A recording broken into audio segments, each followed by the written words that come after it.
The manila envelope trembled in my hands as I stared at the return address. State Medical Board. After 30 years of practicing medicine, my license renewal should have been routine, but this time was different. My own son had filed a formal complaint questioning my mental competence. I pressed the envelope to my chest and closed my eyes, remembering the moment 3 months ago when I overheard Ben telling Melissa, "Mom's deteriorating. She forgets things, misplaces her keys. It's only a matter of time before she makes a serious medical error. Someone needs to stop her before she hurts a patient." Before we jump back in, tell us where you're tuning in from. And if this story touches you, make sure you're subscribed, because tomorrow I've saved something extra special for you. I never imagined that someone would be my own flesh and blood, the same boy I'd raised alone after his father walked out, the same young man whose medical school tuition I'd paid by working extra shifts at the hospital. Now I held the board's decision in my hands, and everything I'd built hung in the balance. I'm Dr. Margaret Reynolds, though most of my patients call me Dr. Maggie.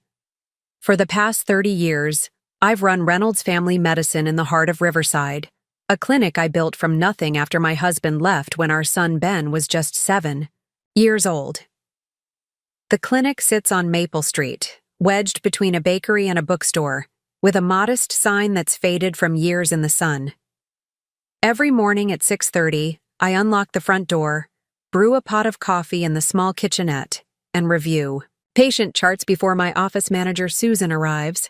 This morning ritual has remained unchanged for decades, a constant in a life that's weathered many storms. My examination rooms aren't fancy. The equipment is serviceable but not state-of-the-art. Still, generations of families have trusted me with their health. I've delivered babies who grew up to bring their own children to my practice. I've held the hands of the dying, celebrated recoveries, and navigated countless health crises with my patients. When Ben was growing up, he often spent afternoons at the clinic, doing homework in my office or helping Susan file paperwork. I hoped he might follow in my footsteps, but he chose finance instead. "There's more security and money than medicine, Mom," he told me when he declared his major in college. I couldn't argue. I'd spent years struggling to keep the practice afloat, while raising him alone. I remember the day Ben graduated from business school. I sat in the audience bursting with pride, mentally calculating the sacrifices that had made this moment possible. The vacations never taken, the house repairs postponed, the retirement savings depleted to cover his tuition. But seeing him in his cap and gown, confident and accomplished, made every sacrifice worthwhile. "I'm going to take care of you someday, Mom," he promised at his graduation dinner. "You've worked hard enough." That was before he met Melissa at his investment. Firm, smart, ambitious Melissa, with her designer wardrobe and polished demeanor. She came from money and expected to maintain that lifestyle. I tried to welcome her into our small family, inviting them for Sunday dinners, offering advice only when asked, giving them generous gifts for their wedding, despite my limited budget. At first, Ben visited regularly. He'd stop by the clinic for lunch, call to check in a few times a week. But after the wedding, those visits became less frequent. Sunday dinners shifted from my modest home to their sprawling house in Oakwood Estates. Gradually, I noticed a change in how Ben looked at me, with concern that bordered on condescension. "Mom, you really should hire more help at the clinic," he'd say. "You're not getting any younger." I'd laugh it off. "I'm only 58. Ben, hardly 1 foot in the grave." But behind my dismissive responses, I worried. Not about my competence. I knew I was still an excellent physician, but about the growing distance between us. The balance shifted dramatically when I turned down Ben and Melissa's offer to invest my retirement savings in a venture capital fund Ben was managing. "It's guaranteed returns, Mom," he insisted. "You can't keep working forever and your savings aren't enough." He wasn't wrong about my modest savings. Medicine had given me purpose, but not prosperity. My clinic served many patients on Medicare, Medicaid, or payment plans. I could have joined a corporate practice years ago for better pay, but I valued my independence and my relationships with patients too much. I appreciate the offer, Ben, but I'm comfortable with my financial advisor's conservative approach, I told him. Besides, I'm not planning to retire anytime soon. The disappointment in his eyes was unmistakable. Melissa's reaction was cooler. That's certainly your choice, Margaret, she said, using my full name as she always did. But don't expect us to support you if you run out of money. I didn't tell them about my other investment, a small but growing clinic in the underserved east side of Riverside. Dr. Harold Thompson, my mentor from medical school, had approached me about joining his volunteer physician program. What began as one Saturday a month had expanded to a significant commitment and financial contribution. The East Side Clinic didn't generate income, but it fulfilled me in ways that were increasingly important as I entered what I considered the most meaningful phase of my career. The first concerning incident occurred last winter. I'd been working extended hours during a particularly nasty flu season. After a 14-hour day, I stopped by Ben and Melissa's house to drop off a birthday gift for my grandson Noah. I must have looked exhausted because Ben immediately took my arm and led me to a chair. "Mom, you don't look well," he said, his forehead creased with worry. "Have you been forgetting things lately? You seem disoriented." "I'm tired, Ben," I explained. "I've seen 40 patients today." "At your age, that's too much," Melissa interjected from the doorway. "My mother says doctors over 55 have twice the rate of medical errors." I was too exhausted to point out the statistical fallacy in her statement. Instead, I visited briefly with Noah, who showed me his new toy cars and whispered, "Grandma, can we go to the park tomorrow?" "Not tomorrow, honey," Melissa answered for me. "Grandma needs to rest." Looking back, I should have recognized the warning signs. The concerned glances between Ben and Melissa. The way they spoke about me rather than to me. The gentle but firm way they limited my time with Noah, citing concerns about my energy levels. The second incident was more alarming. I misplaced my prescription pad at the clinic, something that had never happened before. After a frantic hour of searching, Susan found it in the staff refrigerator, underneath my lunch container. "You probably set it down while you were putting your lunch away," she said, relieved. "No harm done." But there was harm when Ben found out. Susan, concerned about my stress levels, had innocently mentioned the incident when she ran into Ben at the grocery store. His reaction was swift. He showed up at my house that evening, pacing in my living room like a prosecutor making his case. "Mom, this is serious. A missing prescription pad could mean narcotics on the street. You could lose your license." "It wasn't missing, Ben. It was misplaced for an hour in a secure area of the clinic. No one has access to the staff kitchen except employees who undergo background checks." "But what if it happens again? What if you misdiagnose someone because you're forgetting things? What if you prescribe the wrong medication?" His questions felt like slaps. In 30 years, I'd never had a malpractice claim, never been cited for any violation by the medical board. My patient satisfaction scores consistently ranked in the top percentile for our region. "I appreciate your concern," I said carefully, "but a misplaced prescription pad doesn't indicate cognitive decline. It indicates I was busy and distracted on a hectic day." Ben sat beside me, taking my hand in his. "Mom, I'm worried. Dad had early onset dementia. You know it can be genetic." My ex-husband Richard had indeed been diagnosed with early onset Alzheimer's, but not until his 60s, and after years of heavy drinking that I suspected had contributed to his condition.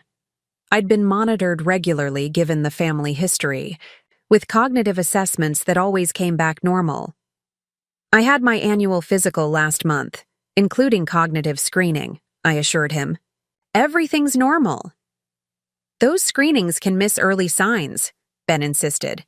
"And you wouldn't necessarily notice yourself. That's the insidious thing about cognitive decline. The patient is often the last to know." That night after Ben left, I sat in my garden with a cup of tea, troubled by his persistence. There was genuine concern in his voice, yes, but something else too. A certainty that felt premature, almost eager. I tried to dismiss the thought as uncharitable. Ben loved me. He was looking out for my best interests and the safety of my patients. The next month passed uneventfully until a new patient, Mrs. Eleanor Jenkins, came to the clinic complaining of fatigue, weight loss, and night sweats. Her symptoms suggested several possibilities, from menopause to lymphoma. I ordered appropriate tests and scheduled a follow-up. When she returned, her husband accompanied her. He seemed oddly familiar, but I couldn't place him. Mrs. Preparing and narrating this story took us a lot of time, so if you are enjoying it, subscribe to our channel. It means a lot to us. Now back to the story. Jenkins's tests indicated a severe autoimmune disorder requiring specialist care. As I explained my findings and referral plan, Mr. Jenkins interrupted repeatedly with questions that felt more like a cross-examination than clarification. And, "You're absolutely certain of this diagnosis, Dr. Reynolds? You haven't overlooked anything? No possibility you've confused my wife's chart with another patient's?" His questions were hostile, his manner aggressive. When he demanded a second opinion, I readily provided referrals to 3 specialists, which seemed to surprise him. "Of course you should get another perspective," I said. "That's good medical practice for any serious diagnosis." As they left, I remembered where I'd seen Mr. Jenkins before. He was a golf partner of Ben's, mentioned occasionally in conversation. The connection seemed insignificant until 3 days later, when Susan brought me a certified letter from the State Medical Board. "Dr. Reynolds," the letter began formally, "we are in receipt of a complaint questioning your fitness to practice medicine due to alleged cognitive impairment. Per state regulations, we are opening an investigation into this matter." The complaint was anonymous, but the timing and specificity of the allegations, referencing the misplaced prescription pad and misdiagnosis of patients, left little doubt about its source. My hands trembled as I set down the letter. "This is ridiculous," Susan said firmly. "Every doctor misplaces things occasionally, and that Jenkins woman, the specialist, confirmed your diagnosis yesterday. She called to let us know." I sat heavily in my office chair. "Someone is trying to have my license suspended, Susan." "Who would do that?" she asked. "You've got the most loyal patients in Riverside." I didn't answer, but a suspicion was forming that made my stomach clench. That evening I called Ben, trying to keep my voice casual as I asked if he'd seen his friend Jenkins recently. "Scott? Yeah, we played golf last weekend. Why?" "His wife is a patient. I was wondering how she's doing with her new specialist." A pause. "I didn't know Elaine was your patient. Small world." "Very small," I agreed, waiting for him to say more. When he didn't, I asked directly, "Ben, did you discuss my practice with Scott? Perhaps mention that misplaced prescription pad?" "Mom, you know I wouldn't violate your privacy like that." His voice had an edge I recognized from his childhood fibs. "But since you mention it, have you considered cutting back your hours? Or maybe joining a group practice where other doctors could help shoulder the load?" "My practice is fine, Ben. I'm fine." "Are you, though? Susan called me worried about you last week." This was news to me. "Susan called you? About what?" "She said you seemed tired, forgetful." "Mom, we're all concerned. No one's attacking you. We just want what's best for your health and your patient's safety." After we hung up, I called Susan. At home, something I rarely did. "Did you call Ben last week to discuss concerns about me?" I asked without preamble. "What?" "Absolutely not," Susan said firmly. "Dr. Reynolds, I've worked with you for 15 years. If I had concerns, I'd come directly to you." My mind raced. Ben was lying. But why? What could he possibly gain from undermining my practice? The next day, I had lunch with Harold at our usual diner. Harold Thompson had been my advisor in medical school, had championed my career when female physicians were still relatively rare, and had become a dear friend over the decades. Now in his 70s, he still volunteered at the East Side Clinic and kept his medical license active. The board investigation is concerning, but not catastrophic, he reassured me after I confided the situation. You have an impeccable record. They'll ask for statements from colleagues, review your charts, perhaps request a cognitive assessment. Be cooperative, transparent, and this will resolve in your favor. But why would Ben do this? I pushed my salad around my plate. What possible motivation could my son have for trying to end my career? Harold adjusted his glasses, his expression grave. Maggie, is there anything of value Ben might access if you were declared incompetent? Property? Investments? Insurance policies? The question hit like a physical blow. My retirement savings are modest. There's the house, the clinic property, but those would only come to him after my death. Unless you were deemed unable to manage your own affairs, Harold pointed out gently, in which case, as your only child, Ben would likely be appointed your guardian, with control over your assets. That's absurd, I protested. Ben and Melissa live in a house 3 times the size of mine. He manages investment portfolios worth millions. Harold sipped his coffee. People in financial trouble often live in big houses. Has Ben asked for money recently? Tried to involve you in investment opportunities? The venture capital fund. Ben's disappointment when I declined. His increased scrutiny of my mental acuity afterward. A sickening suspicion formed.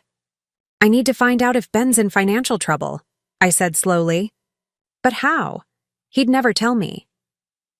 Start with public records, Harold suggested. Property lines, civil judgments, they're all searchable online. And perhaps visit the East Side Clinic tomorrow instead of Saturday. There's someone you should meet. The someone turned out to be Catherine Martinez, a former forensic accountant who now directed community outreach at the East Side Clinic. After Harold made introductions, I explained my situation in general terms. I believe my son may be experiencing financial difficulties and targeting my assets as a solution, I said, feeling disloyal even speaking the words. Catherine's expression remained professionally neutral. Financial desperation can motivate people to act against their better nature, even against those they love. What makes you suspect financial problems? I described Ben's behavior, his push for me to invest in his fund, his recent preoccupation with my retirement planning. Catherine nodded thoughtfully. With your permission, I could look into public records related to your son and daughter-in-law. Foreclosure proceedings, tax liens, civil judgments, they leave paper trails. Would you be comfortable with that? It felt like a betrayal, investigating my own son. But if Ben was indeed behind the complaint to the medical board, I needed to understand why. Yes, I decided. Please look. In the meantime, I'll cooperate fully with the board investigation. I have nothing to hide. The next week was grueling. The board investigator, Dr. Patricia Jenkins, no relation to the patient, I was assured, conducted a thorough review of my practice. She interviewed Susan and my nurse practitioner, examined randomly selected patient charts, and observed me during consultations. She also required me to undergo a comprehensive cognitive assessment with a neuropsychologist. Through it all, I maintained my normal schedule, seeing patients, managing the clinic, even volunteering at the East Side facility. I tried to act as though my professional life wasn't hanging in the balance. Ben called daily, his concern seemingly genuine. How are you holding up, Mom? This must be so stressful. I'm fine, Ben. The investigation is going smoothly. I kept my responses vague, unwilling to give him information he might use against me. If you need character witnesses, Melissa and I would be happy to speak to the board, he offered, I thanked him politely, but said Harold and several other colleagues had already provided statements. After hanging up, I wondered if I was becoming paranoid. Could I be misjudging my own son? My doubt evaporated when Catherine called 2 days later.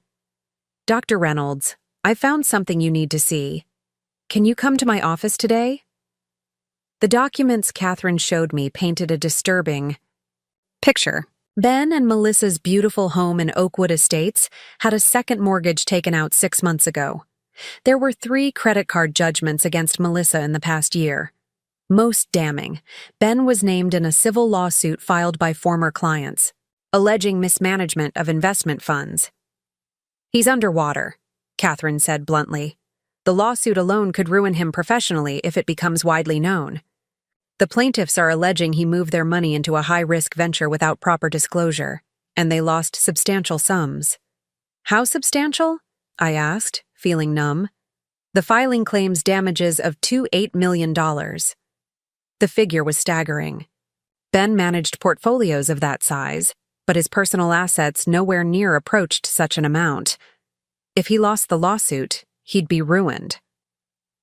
"How does any of this connect to having me declared incompetent?" I asked, though I feared I already knew. Catherine slid another document across the desk. "This is a copy of the trust you established after your divorce. It specifies that in the event of your death or incapacitation, all assets transfer to your son, including the clinic property, which, given commercial real estate values in Riverside, is worth close to $3 million. The clinic property. I'd purchased the building 20 years ago when the elderly owner offered it at below market value, grateful for years of care I'd provided his wife. It had been a stretch financially at the time, but I'd recognized it as an investment in my future. The mortgage was now paid off, and the property value had tripled. "Ben knows about the trust," I said slowly, "but he also knows I have no intention of retiring or selling the clinic." "Unless you were deemed mentally unfit to practice," Catherine pointed out, "in which case the clinic would close, the property would likely be sold, and as your guardian, Ben would control the proceeds." Everything fell into place. Ben's sudden concern about my cognitive abilities, his friend Scott Jenkins bringing his wife to my clinic, then questioning my competence, the anonymous complaint to the medical board. Ben wasn't trying to protect me or my patients. He was trying to save himself from financial ruin. "What do I do with this information?" I asked, my voice barely above a whisper. "That depends on what outcome you want," Catherine said. "If you're looking to preserve your practice and your independence, documenting these findings might help counter any move Ben makes to have you declared incompetent. If you're looking to protect your son from legal consequences, that's a different conversation." I sat in silence, turning options over in my mind.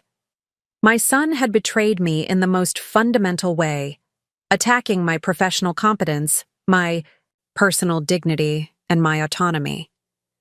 Yet he was still my son, the boy I'd raised alone, the child I'd sacrificed for. "I need time to think," I said finally. That evening, I sat in my garden as dusk fell, the scent of roses heavy in the air. I thought about Ben as a child, his small hand in mine as we navigated life after his father left. I remembered teaching him to ride a bike, attending his school plays, celebrating his achievements. I'd given him everything I could, limited only by my financial means, never by my love. How had we arrived at this place where he saw me not as his mother, but as an asset to be liquidated in his time of need? A text message interrupted my thoughts. It was from Susan. "The board's decision letter arrived by courier after you left. It's on your desk. Do you want me to tell you what it says?" "No," I replied. "I'll come in now." The drive to the clinic was a blur. The manila envelope sat on my desk, innocent-looking, yet life-altering. With trembling fingers, I broke the seal. "After thorough investigation," the letter began, The state medical board finds no evidence of cognitive impairment or professional incompetence in the practice of Dr. Margaret Reynolds. All allegations are dismissed as unfounded, and Dr. Reynolds' medical license is hereby renewed for the standard 4-year period. Relief washed over me, followed immediately by resolve. I had my license renewal. I had evidence of Ben's financial troubles and probable motives. Now I needed to decide what kind of mother and what kind of person I wanted to be. I sat in my office chair, the license renewal letter still in my hands, as a storm of emotions washed over me, relief, vindication, and then a crushing wave of betrayal that made it difficult to breathe. My son, my only child, had tried to have me declared incompetent for financial gain. The realization settled on my chest like a physical weight. The clinic was quiet at this hour, the reception area dark, examination rooms empty. I'd built this place from nothing while raising Ben alone. Every paint color, every piece of equipment, every framed diploma on the wall represented a choice I'd made, a victory over circumstances. This clinic wasn't just my livelihood, it was my legacy. I reached for my phone to call Ben, then hesitated. What would I say? How do you confront your child about such a fundamental betrayal? I needed a clear head and a strategic approach. This wasn't a simple family disagreement. It was an orchestrated attempt to dismantle my life. Instead, I called Harold. The board renewed my license, I told him when he answered. All allegations dismissed as unfounded. That's wonderful news, Maggie. His voice was warm with genuine pleasure. I never doubted the outcome. Neither did I. But Catherine found evidence that Ben is in serious financial trouble. The complaint to the board almost certainly came from him through a patient connection. He was trying to have me declared incompetent so he could control my assets. Harold was silent for a moment. I'm deeply sorry, Maggie. What will you do now? I don't know yet, but I need to protect myself and my practice. Come to dinner tomorrow, he offered. Catherine will be there too. 3 heads are better than 1. After we hung up, I locked the clinic and walked to my car, the evening air heavy with approaching rain. My phone buzzed with a text from Ben. Checking in, Mom. How are you feeling today? The casual cruelty of it, asking about my well-being while actively working to undermine me, sent a surge of anger through my body. I didn't respond. At home, I poured a glass of wine and sat on my porch swing, watching lightning flicker on the horizon.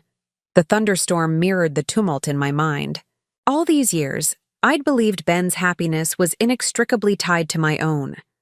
That his success was my success. His pain, my pain. Now, I had to confront the possibility that my son viewed me as an obstacle, or, worse, merely a resource to be tapped when needed. I thought about all the times in recent months when Ben had questioned my memory, suggested I was working too hard, expressed concern about my ability to practice safely. Each comment, viewed through the lens of today's revelations, transformed from filial concern to calculated manipulation. Sleep eluded me that night.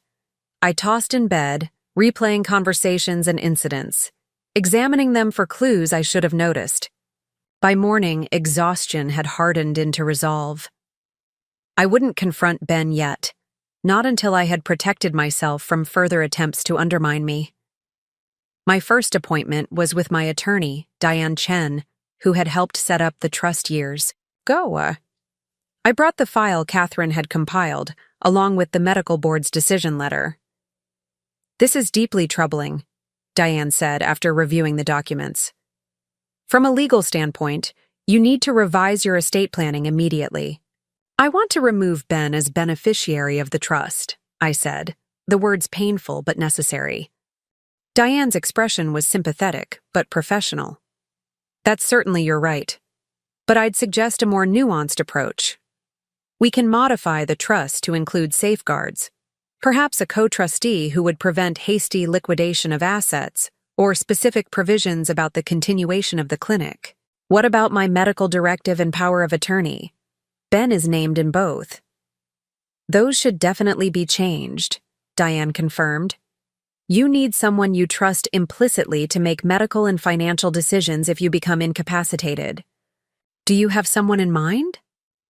Harold was the obvious choice, though at 70 he might not outlive me by much. Yes, but I'll need a backup as well. We spent the next hour revising documents.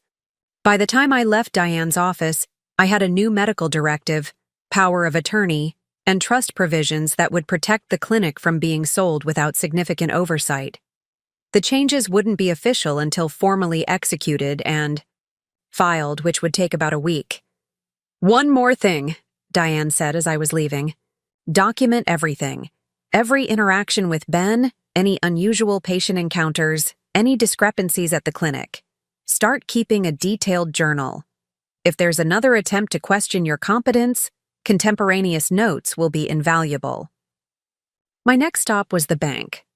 I opened a new checking account at a different institution from where Ben and I had always banked, transferring enough funds for several months of expenses. I didn't think Ben had access to my accounts, but I couldn't be certain what measures he might have taken. After the bank, I went to the clinic. Susan looked up in surprise when I walked in.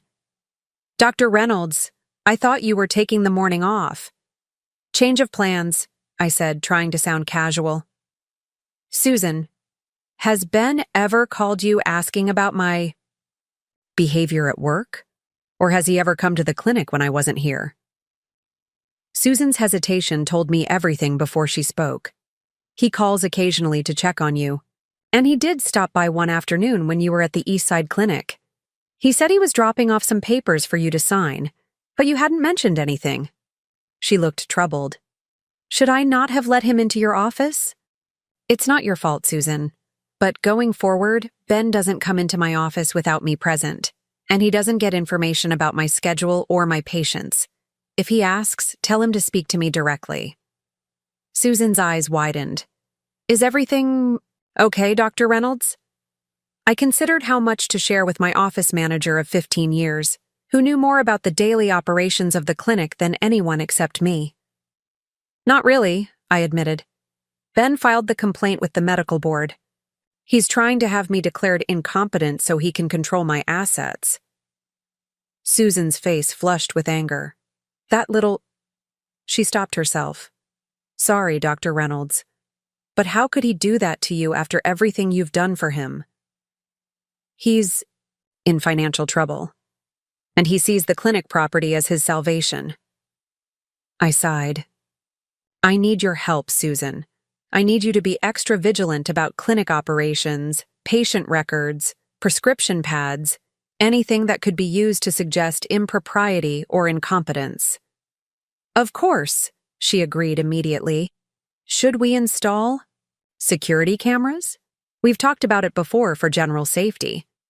It was a good suggestion. Yes, let's do that. And let's upgrade the computer security as well. Change all the passwords.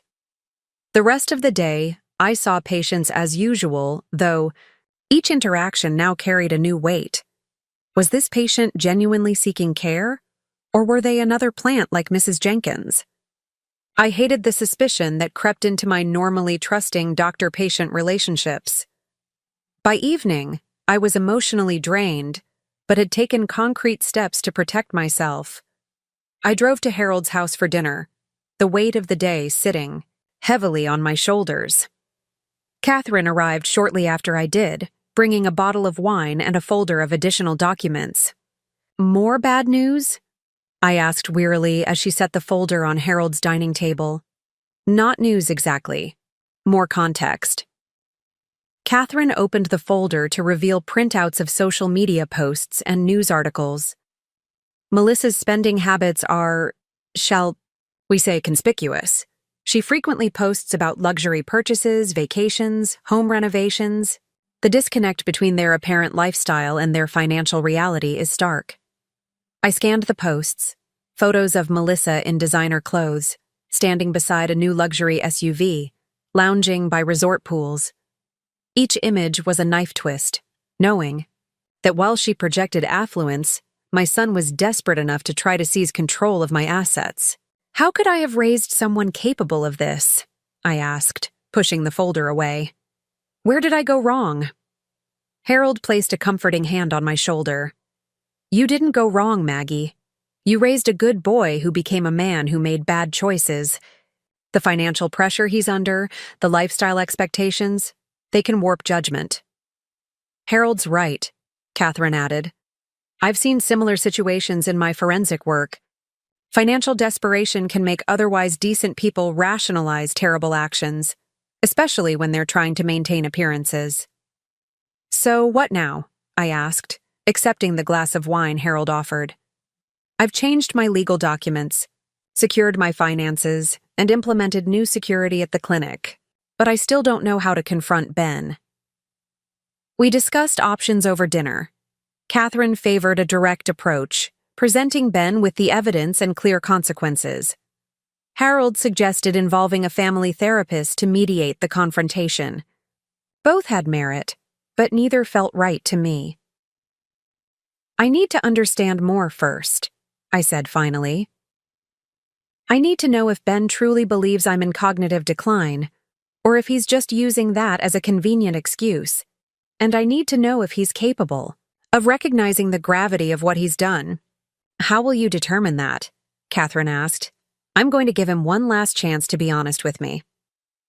The next day was Saturday, normally my day at the East Side Clinic, but I'd arranged coverage so I could instead invite Ben to breakfast at the Garden Cafe, a restaurant we'd frequented since he was a child. The familiar setting might make him more receptive, more reminiscent of simpler times between us. Ben arrived looking harried, his normally impeccable appearance slightly disheveled. Sorry I'm late, Mom. Client emergency. He kissed my cheek. Before sitting down, his smile not quite reaching his eyes. You're looking well. How are you feeling? I'm fine, Ben, but we need to talk about something important. I took a deep breath. The medical board completed their investigation. My license has been renewed without any restrictions or conditions. He paused, coffee cup halfway to his lips. That's great news, but they must have had concerns to investigate in the first place. The complaint was without merit. Someone made allegations about my competence that had no basis in fact. I held his gaze steadily. I'm trying to understand why someone would do that. Ben set down his cup, a flush creeping up his neck. People file complaints for all sorts of reasons. Mom, disgruntled patients, competitors, or family members in financial distress, looking to gain control of assets. I kept my voice low, mindful of other diners nearby. Ben, I know about the lawsuit, the second mortgage, Melissa's credit judgments. I know you're in trouble. His face drained of color. How could you possibly... He stopped, composing himself. That's private information. You had no right to investigate me. Just as you had no right to try to have me declared incompetent. I pulled the manila envelope from my bag, sliding it across the table. The medical board sent me copies of all documents related to the complaint. The initial letter came from Scott Jenkins, 2 days after his wife became my patient. You and Scott golf together regularly. The allegations precisely mirror concerns you've raised about my memory and judgment in recent months. Ben stared at the envelope but didn't touch it. That's circumstantial at best. Perhaps. But tell me honestly, are you in financial trouble, Ben? He hesitated, then his shoulders slumped.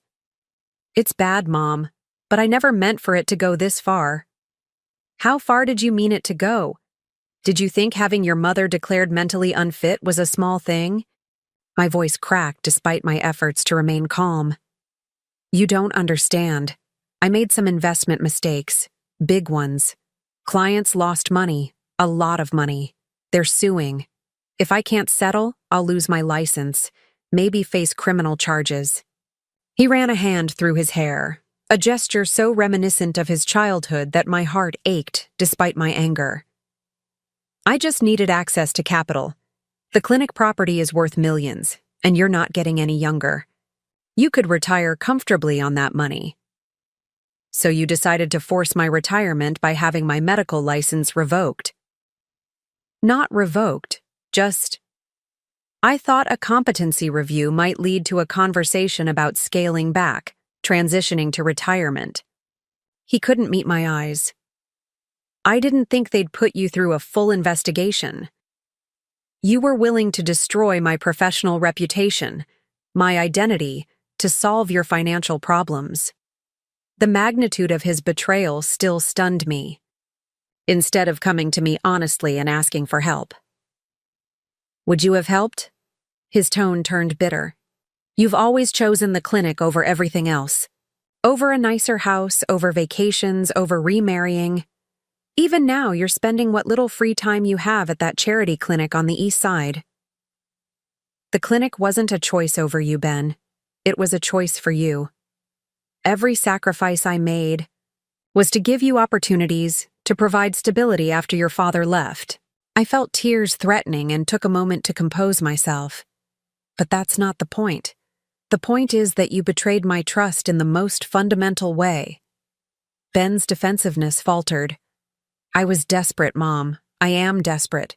Melissa doesn't even know how bad things are. I've been moving money around, taking out loans, trying to keep up appearances.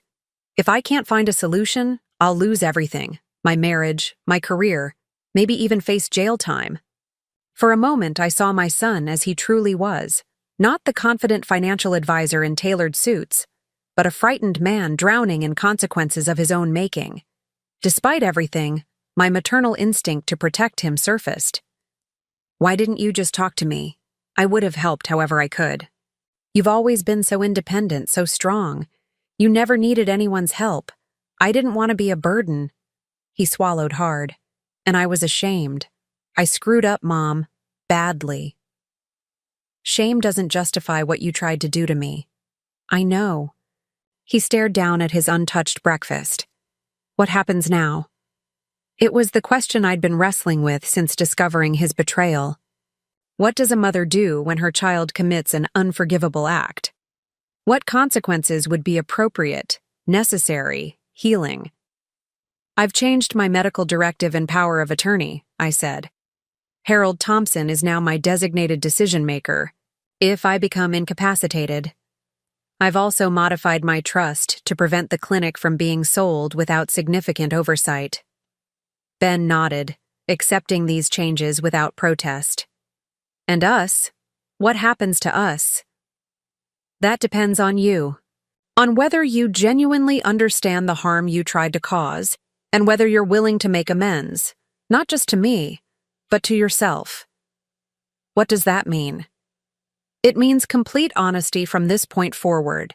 It means getting proper, financial and legal advice about your situation, not grasping at unethical solutions. It means rebuilding trust day by day, with no guarantees. Ben was quiet for a long moment. When he finally spoke, his voice was subdued. I don't deserve another chance.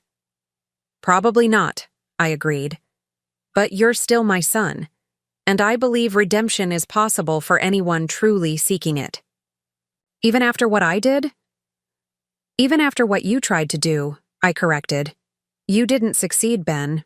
I'm still practicing medicine. The clinic is secure. Your plan failed. He winced at my bluntness. I'm sorry, Mom. More sorry than I can express. Sorry isn't enough.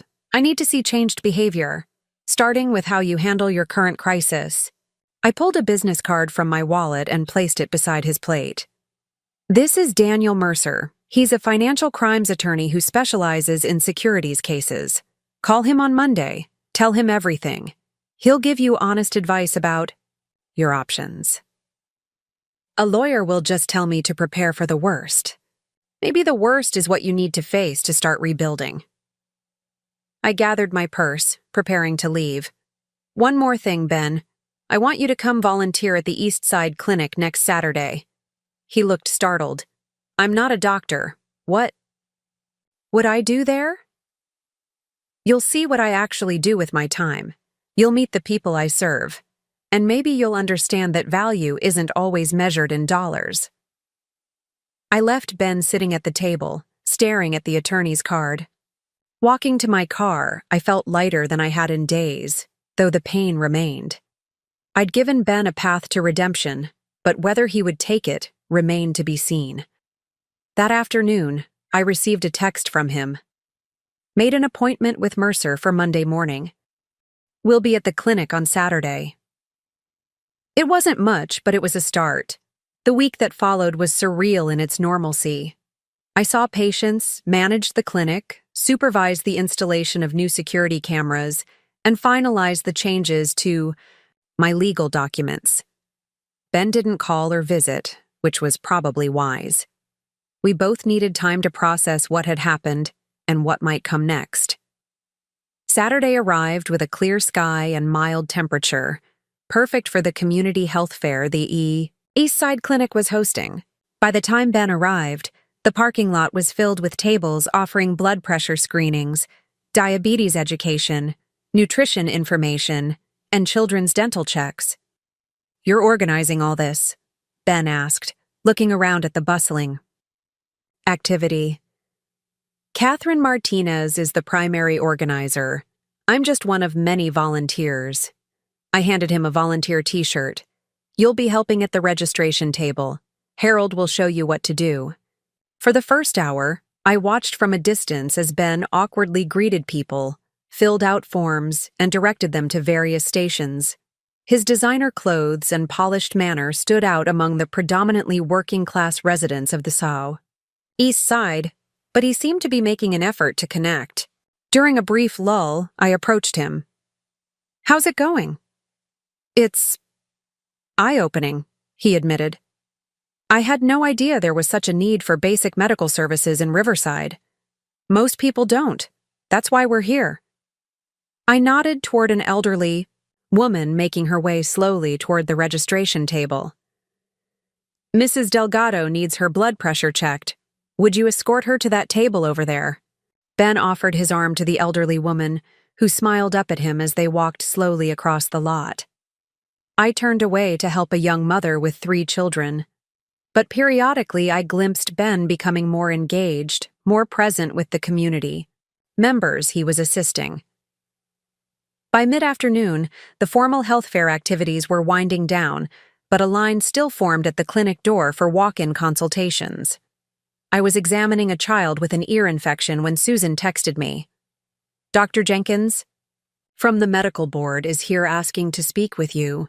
My heart raced. Had there been another complaint? I finished with my patient, prescribed antibiotics, and stepped out to find Dr. Patricia Jenkins waiting in the small break room. Dr. Reynolds, she greeted me formally. I apologize for interrupting your volunteer work. Is there a problem with my license? I asked directly. Not at all. Quite the opposite. She smiled slightly. The board was impressed by your professionalism during our investigation, and by the quality of care evident in your practice review. We're establishing a new mentorship program for physicians under investigation for minor infractions, and we'd like you to consider becoming a mentor. It was the last thing I'd expected. You want me to mentor doctors who are under investigation? Your experience could be invaluable to colleagues navigating the process. You maintained your practice, your composure, and your standards throughout a stressful investigation. Not everyone manages that balance so well. I was still processing this unexpected turn when Ben appeared in the doorway. Mom, there's a little boy out here with a pretty bad cut on his arm. The volunteer nurse thinks he needs stitches. Excuse me, Dr. Jenkins. We can continue this conversation in a moment. I followed Ben to the examination room where a boy of about 10 sat holding his arm, tears streaming down his face. What happened, buddy? I asked, gently examining the laceration. I was climbing the fence and it caught on a sharp part, he sniffled. Am I gonna need a shot? We'll need to clean and close this cut, I explained. But we have special numbing gel so the shot won't hurt much. I turned to Ben. I need an assistant. Wash your hands and put on gloves. To my surprise, Ben complied without hesitation.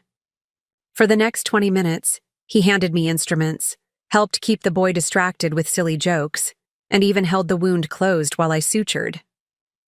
When we finished, the boy gave us both high fives with his good arm and proudly showed off his bandage to his waiting mother. "You have good hands," I told Ben as we cleaned up. "Steady under pressure." "I guess I inherited something useful from you after all." His attempt at humor fell flat, but I appreciated the effort. "You did well today," I said. "Thank you for being here."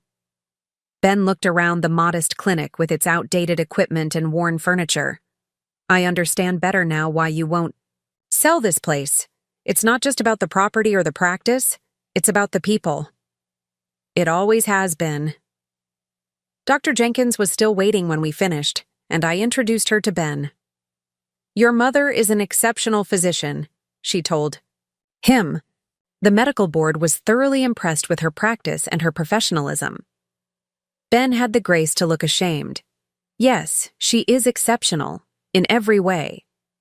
After Dr. Jenkins left with my tentative agreement to consider the mentorship role, Ben and I walked outside to find the health fair mostly cleaned up, volunteers packing the last tables into trucks. "I met with Attorney Mercer on Monday," Ben said abruptly. "He thinks I should self-report to the Securities Commission before the lawsuit forces an investigation. I'll probably lose my license, at least temporarily. There might be fines, maybe. Worse.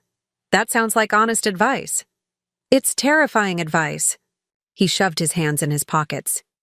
"But I'm going to do it. I'm going to face this head on." "What about Melissa? Does she know yet?" Ben winced. "I told her Thursday night. She didn't take it well. She's staying with her parents while she processes the implications, as she put it."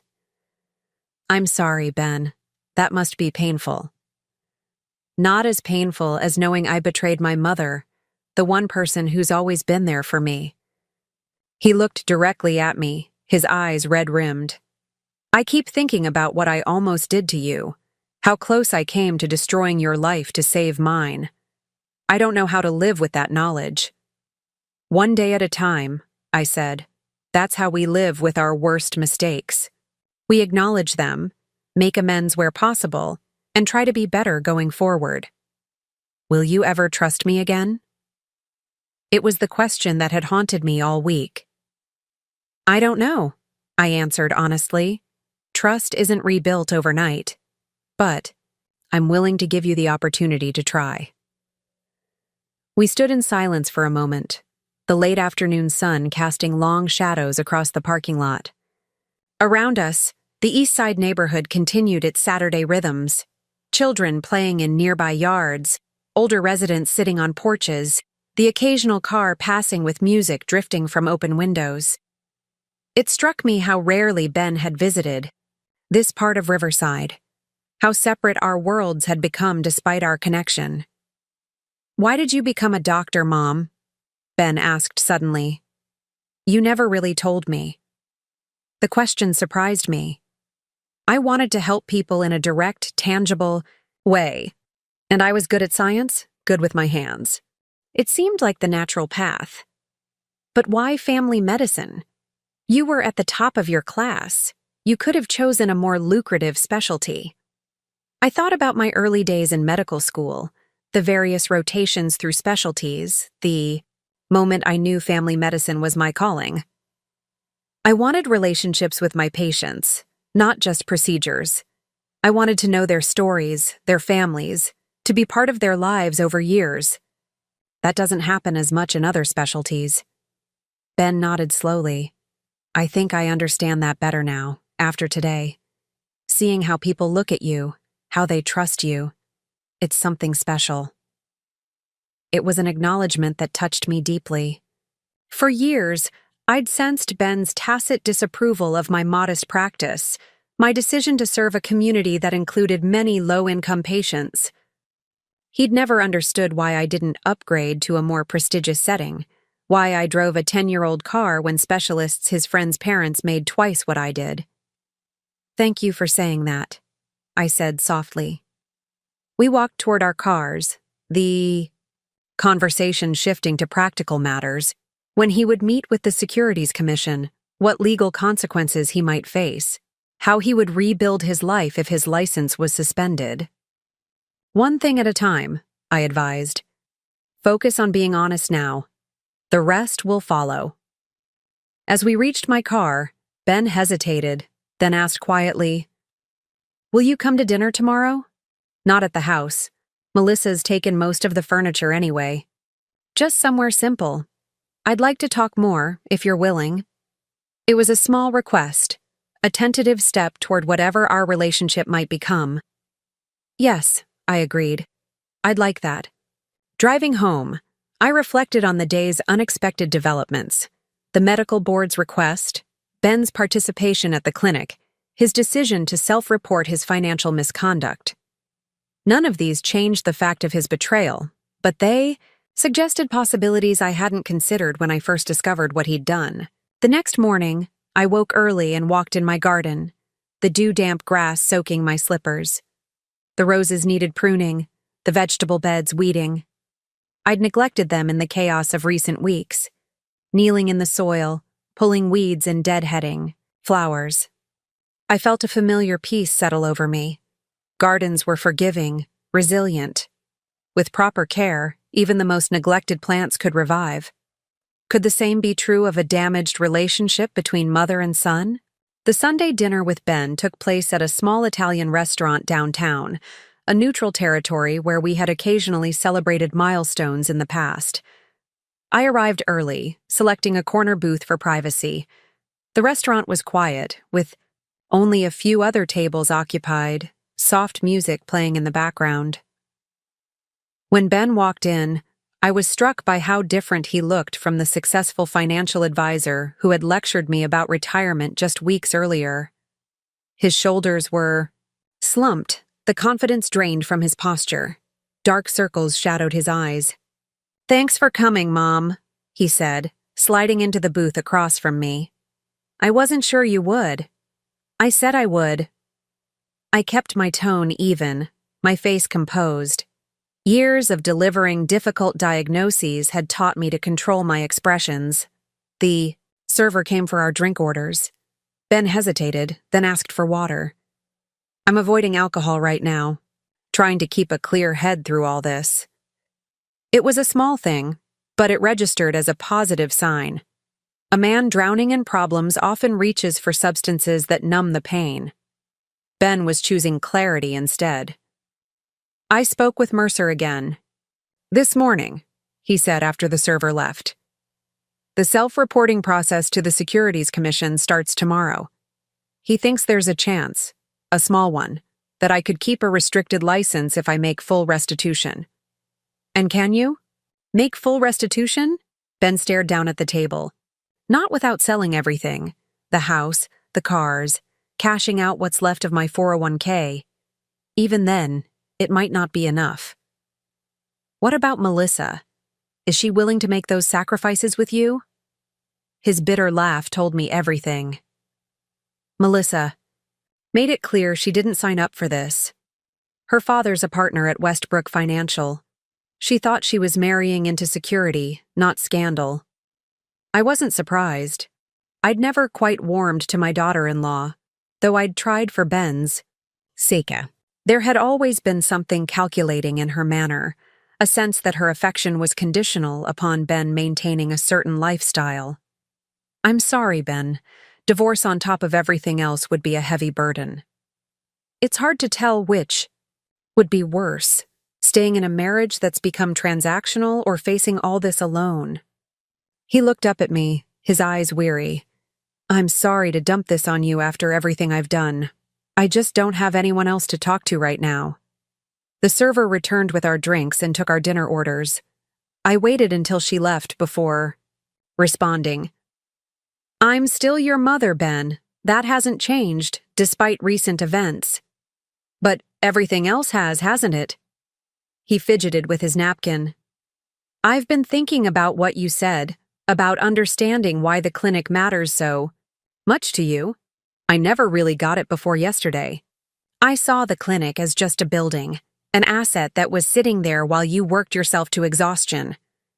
And now? Now I see it's something you built, something that matters to people who need it. I never understood why you chose to practice in that neighborhood instead of somewhere more affluent, somewhere you could have charged higher rates, lived more comfortably. He paused. But yesterday, watching you with that boy, seeing how you talked to people, how they responded to you, I started to understand. It was a moment of awareness I'd long wished for. Ben recognizing the value in my choices beyond monetary measures. That it came now, in the midst of his disgrace and my betrayal, carried a painful irony. The clinic is my life's work, I said simply. Not just the building, but what happens inside it. The relationships, the trust, the ability to help people, navigate their health over decades. That's what I couldn't bear to lose. And I tried to take it from you. The self-recrimination in his voice was raw. I've spent days trying to understand how I could have convinced myself that was acceptable, how I justified it. How did you? I was genuinely curious about his rationalization process. Ben took a long drink of water before answering. It started small, just concerns about you working too hard, getting older. Then, when the financial pressure started building, those concerns evolved. I told myself you were approaching retirement age anyway, that the stress of running the clinic alone wasn't good for you, that you deserved rest. He grimaced. But those were just excuses. The truth is, I was desperate and selfish. Our food arrived, but neither of us had much appetite. We picked at our meals in silence for a few minutes. The weight of unspoken thoughts hung between us, years of misunderstandings and divergent values now exposed in the harsh light of crisis. What happens after tomorrow? I asked finally. After you self-report? Best case? I negotiate a settlement agreement, pay fines, accept a suspension of my license, and eventually rebuild with severe restrictions. Worst case? Criminal charges? Possible jail time. His fork clattered against his plate as his hand trembled slightly. It's terrifying, Mom. I've built my entire identity around financial success. I don't know who I am without it. The vulnerability in his admission touched something deep in me. How often had I wondered the same about myself? Who would I be if I couldn't practice medicine? What remained of Dr. Margaret Reynolds if you removed the doctor? We are more than our professions, Ben, more than our successes or failures. I reached across the table and briefly touched his hand. You'll discover that now, though not in the way you would have chosen. How do you know? Because that's what happens in times of crisis. We're stripped down to our essential selves. What remains is who we truly are. He considered this, pushing pasta around his plate. I don't like who I am right now. Then, this is your opportunity to become someone different, someone better. The rest of dinner passed with talk of practical matters. What Ben would say to the Securities Commission, how he would manage financially during the coming months, whether he would contest Melissa's divorce filing or negotiate an amicable separation. It wasn't warm mother-son conversation, but it was honest, and that felt like a fragile beginning. As we waited for the check, Ben hesitated, then asked, Would you be willing to come with me to the Securities Commission tomorrow? Not inside. I need to do that alone. But maybe just wait outside? I know I don't deserve your support, but it would help knowing you're there. The request surprised me. It was humble, vulnerable, qualities I'd rarely seen in the polished, confident man my son had become. It reminded me of the 7-year-old Ben asking me to wait outside his classroom on the first day at a new school after his father left. Yes, I said. I'll be there. Relief flooded his face. Thank you. He insisted on paying the bill, though I knew his finances were precarious. It was a small gesture of responsibility I chose not to challenge. Outside the restaurant, the spring evening was mild, stars just beginning to appear in the darkening sky. We stood awkwardly by our cars, the conversation winding down to its natural conclusion. "One more thing," Ben said as I turned to leave. "I want you to know I'm going to make this right, somehow. Not just with the Securities Commission, but with you. I don't know how yet, but I will. Start by being honest, with yourself, with the authorities, with me. That's foundation enough for now." As I drove home, I reflected on the evening. Ben's remorse seemed genuine, his understanding of the magnitude of his actions clear. But trust, once shattered, couldn't be restored through a single contrite conversation. The path ahead would be long and uncertain for both of us. Monday morning dawned clear and warm. I had rearranged my clinic schedule to accompany Ben to the Securities Commission offices downtown. We agreed to meet in the lobby of the government building at 9. I arrived early, watching people stream in and out, government workers, lawyers, citizens attending to bureaucratic necessities. How strange that among them, my son would shortly be confessing to financial misconduct that could end his career. Ben arrived precisely at 9, dressed in a conservative suit, carrying a leather portfolio. His face was pale but composed, his handshake with me formal, as though we were mere acquaintances. "Mr. Mercer is meeting me upstairs," he said, voice strained. "He says the initial meeting will probably last about 2 hours. "I'll be here," I promised. "There's a cafe across the street. I'll wait there and keep my phone on." Ben nodded, swallowing hard. "Mom, whatever happens in there, thank you for being here today. You're still my son, Ben. That doesn't change." I watched him walk through security and disappear into an elevator before crossing to the cafe. I ordered tea and opened the novel I'd brought, but the words swam before my eyes, impossible to focus on. Instead, I found myself thinking about the years after Richard left, when it was just Ben and me against the world. I remembered nights studying medical journals, after Ben was asleep, determined to stay current in my field despite the demands of single parenthood. I remembered Ben's science projects spread across our tiny kitchen table, the pride in his eyes when his volcano won first place. I remembered teaching him to drive in an empty parking lot, both of us laughing as he struggled with the clutch of my old manual transmission car. Somewhere along the way, that close-knit team of two had fractured. Ben had adopted values I didn't share, equating worth with wealth, status with happiness. I had remained focused on my patients, my community service, finding fulfillment in work Ben clearly viewed as beneath his aspirations. The distance had grown so gradually I'd barely noticed, until suddenly my son was a stranger capable of betraying me for financial gain. 2 hours stretched to 3, then 4. I ordered lunch, answered emails on my phone, and tried not to imagine worst-case scenarios unfolding upstairs. Just after 2 o'clock, my phone buzzed with a text from Ben. "Coming. Down now." I hurried back to the government building, reaching the lobby just as Ben emerged from the elevator. His face was drawn, his shoulders slumped with exhaustion, but there was also a hint of relief in his expression.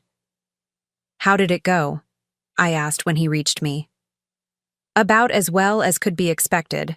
They're launching a formal investigation of course, but Mercer thinks my voluntary disclosure will count significantly in my favor. I've agreed to surrender my license temporarily during the investigation." "And your client's funds?" "That's the hardest part. I've agreed to liquidate personal assets to begin restitution, but it won't cover everything immediately. There will be a payment plan, probably spanning years." He ran a hand through his hair, a gesture of fatigue. "But no criminal charges filed yet, which Mercer says is promising." We walked outside, the bright afternoon sunlight harsh after the dimness of the lobby. Ben squinted upward as though seeing the sky for the first time. "What happens now?" I asked. "I start dismantling the life I built. Sell the house, the cars, anything of value. Find a job that doesn't require my license. Figure out who I am when I'm not Benjamin Wilson, financial advisor. He gave a humorless laugh. Maybe I'll finally learn a practical skill, like plumbing or electrical work. Something honest.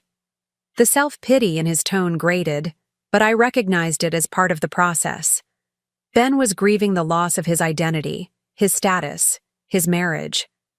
That grief would need to run its course before true change could begin. One step at a time, I advised. You've taken the first and hardest one today.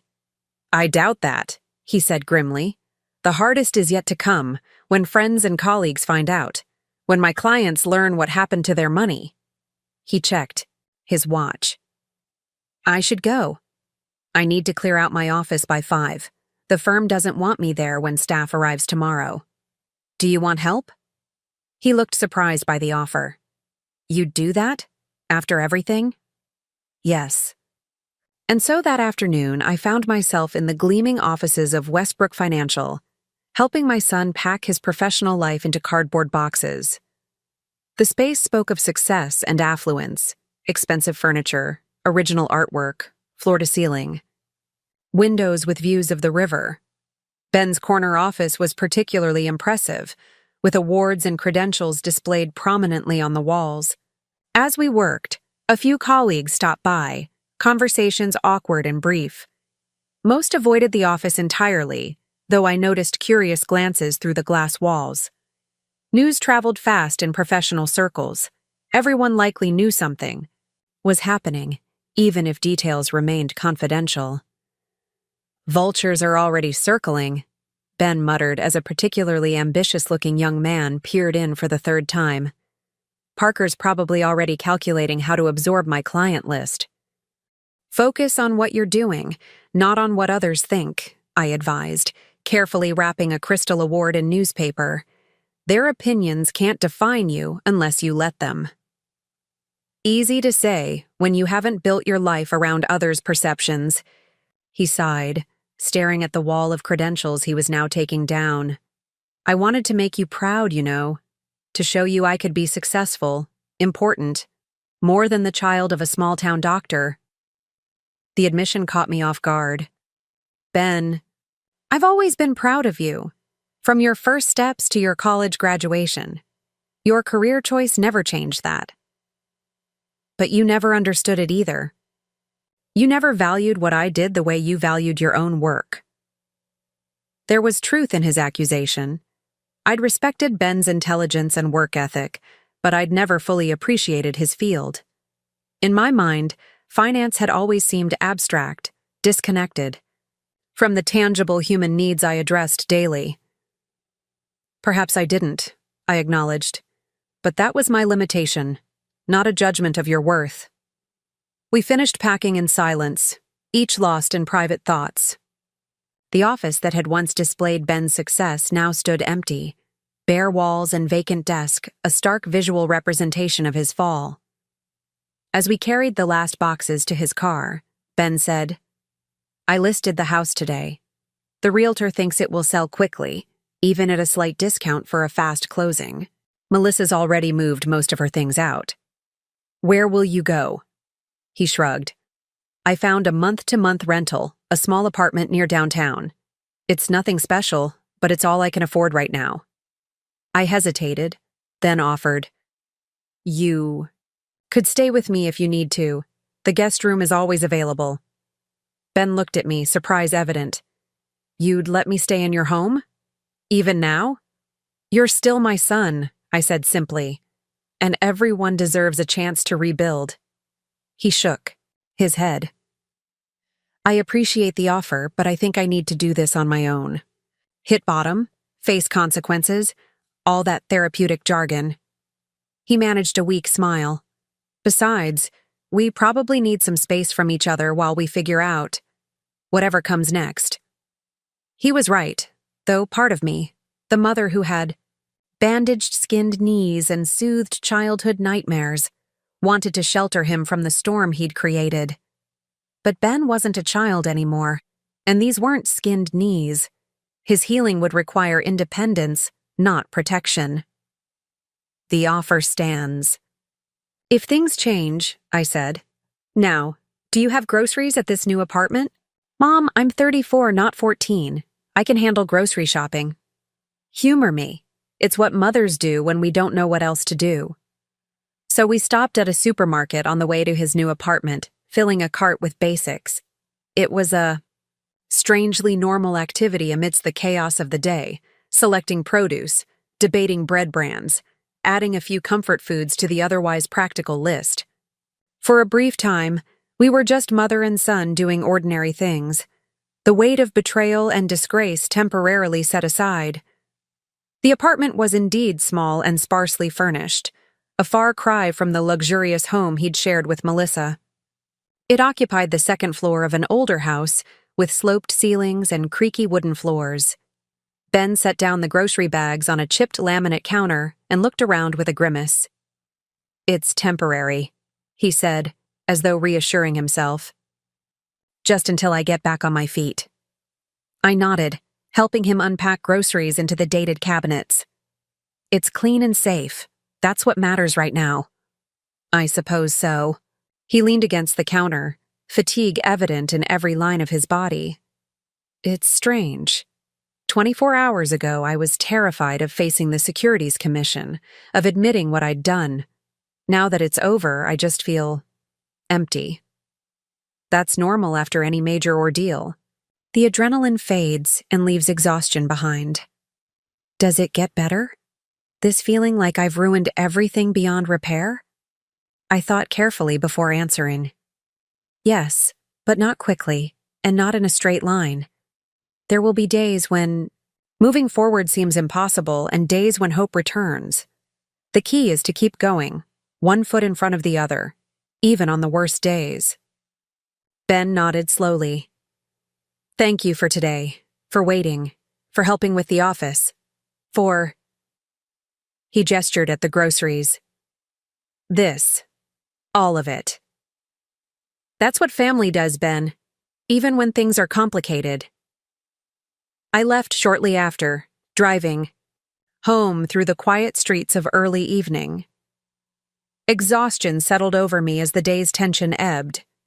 I had supported my son through this critical moment, maintained my boundaries, offered appropriate help without enabling.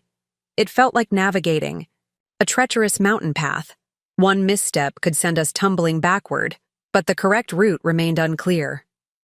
The next morning at the clinic, Susan updated me on the security changes we'd implemented. New cameras, upgraded computer passwords, restricted access to medical records and prescription pads. "No one gets into sensitive areas without proper authorization now," she assured me, "and all visitors are logged." "Thank you for handling this so efficiently. It's the least I could do." She hesitated, then asked, "Have you spoken with Ben?" I nodded, giving her a brief edited account of his meeting with the Securities Commission and the surrender of his license. Susan had always had a soft spot for Ben, having watched him grow up around the clinic. "That poor kid," she said, then quickly corrected herself. Not that what he did was excusable. It wasn't. But losing everything at his age, that's a hard fall. "It is," I agreed. "But sometimes we need to hit bottom before we can rebuild properly." The day proceeded with its usual rhythm of patient appointments, paperwork, phone calls, and follow-ups. The familiar routine was comforting after the emotional turbulence of recent days. Here in the clinic, I knew exactly who I was and what was expected of me. My competence wasn't in question. My judgment was trusted. The contrast with Ben's situation, stripped of professional identity, facing an uncertain future, couldn't have been starker.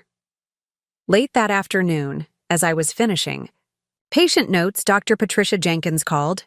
Dr. Reynolds, I wanted to follow up on our conversation at the East Side Clinic. Have you had a chance to consider the mentorship program?" The medical board's request had been overshadowed by Ben's crisis. "I've been thinking about it," I said, cautiously. "Could you tell me more about what would be involved?" "Of course. The program pairs experienced physicians with colleagues under investigation for minor infractions. documentation errors, communication issues, boundary questions. Nothing involving actual patient harm or serious misconduct.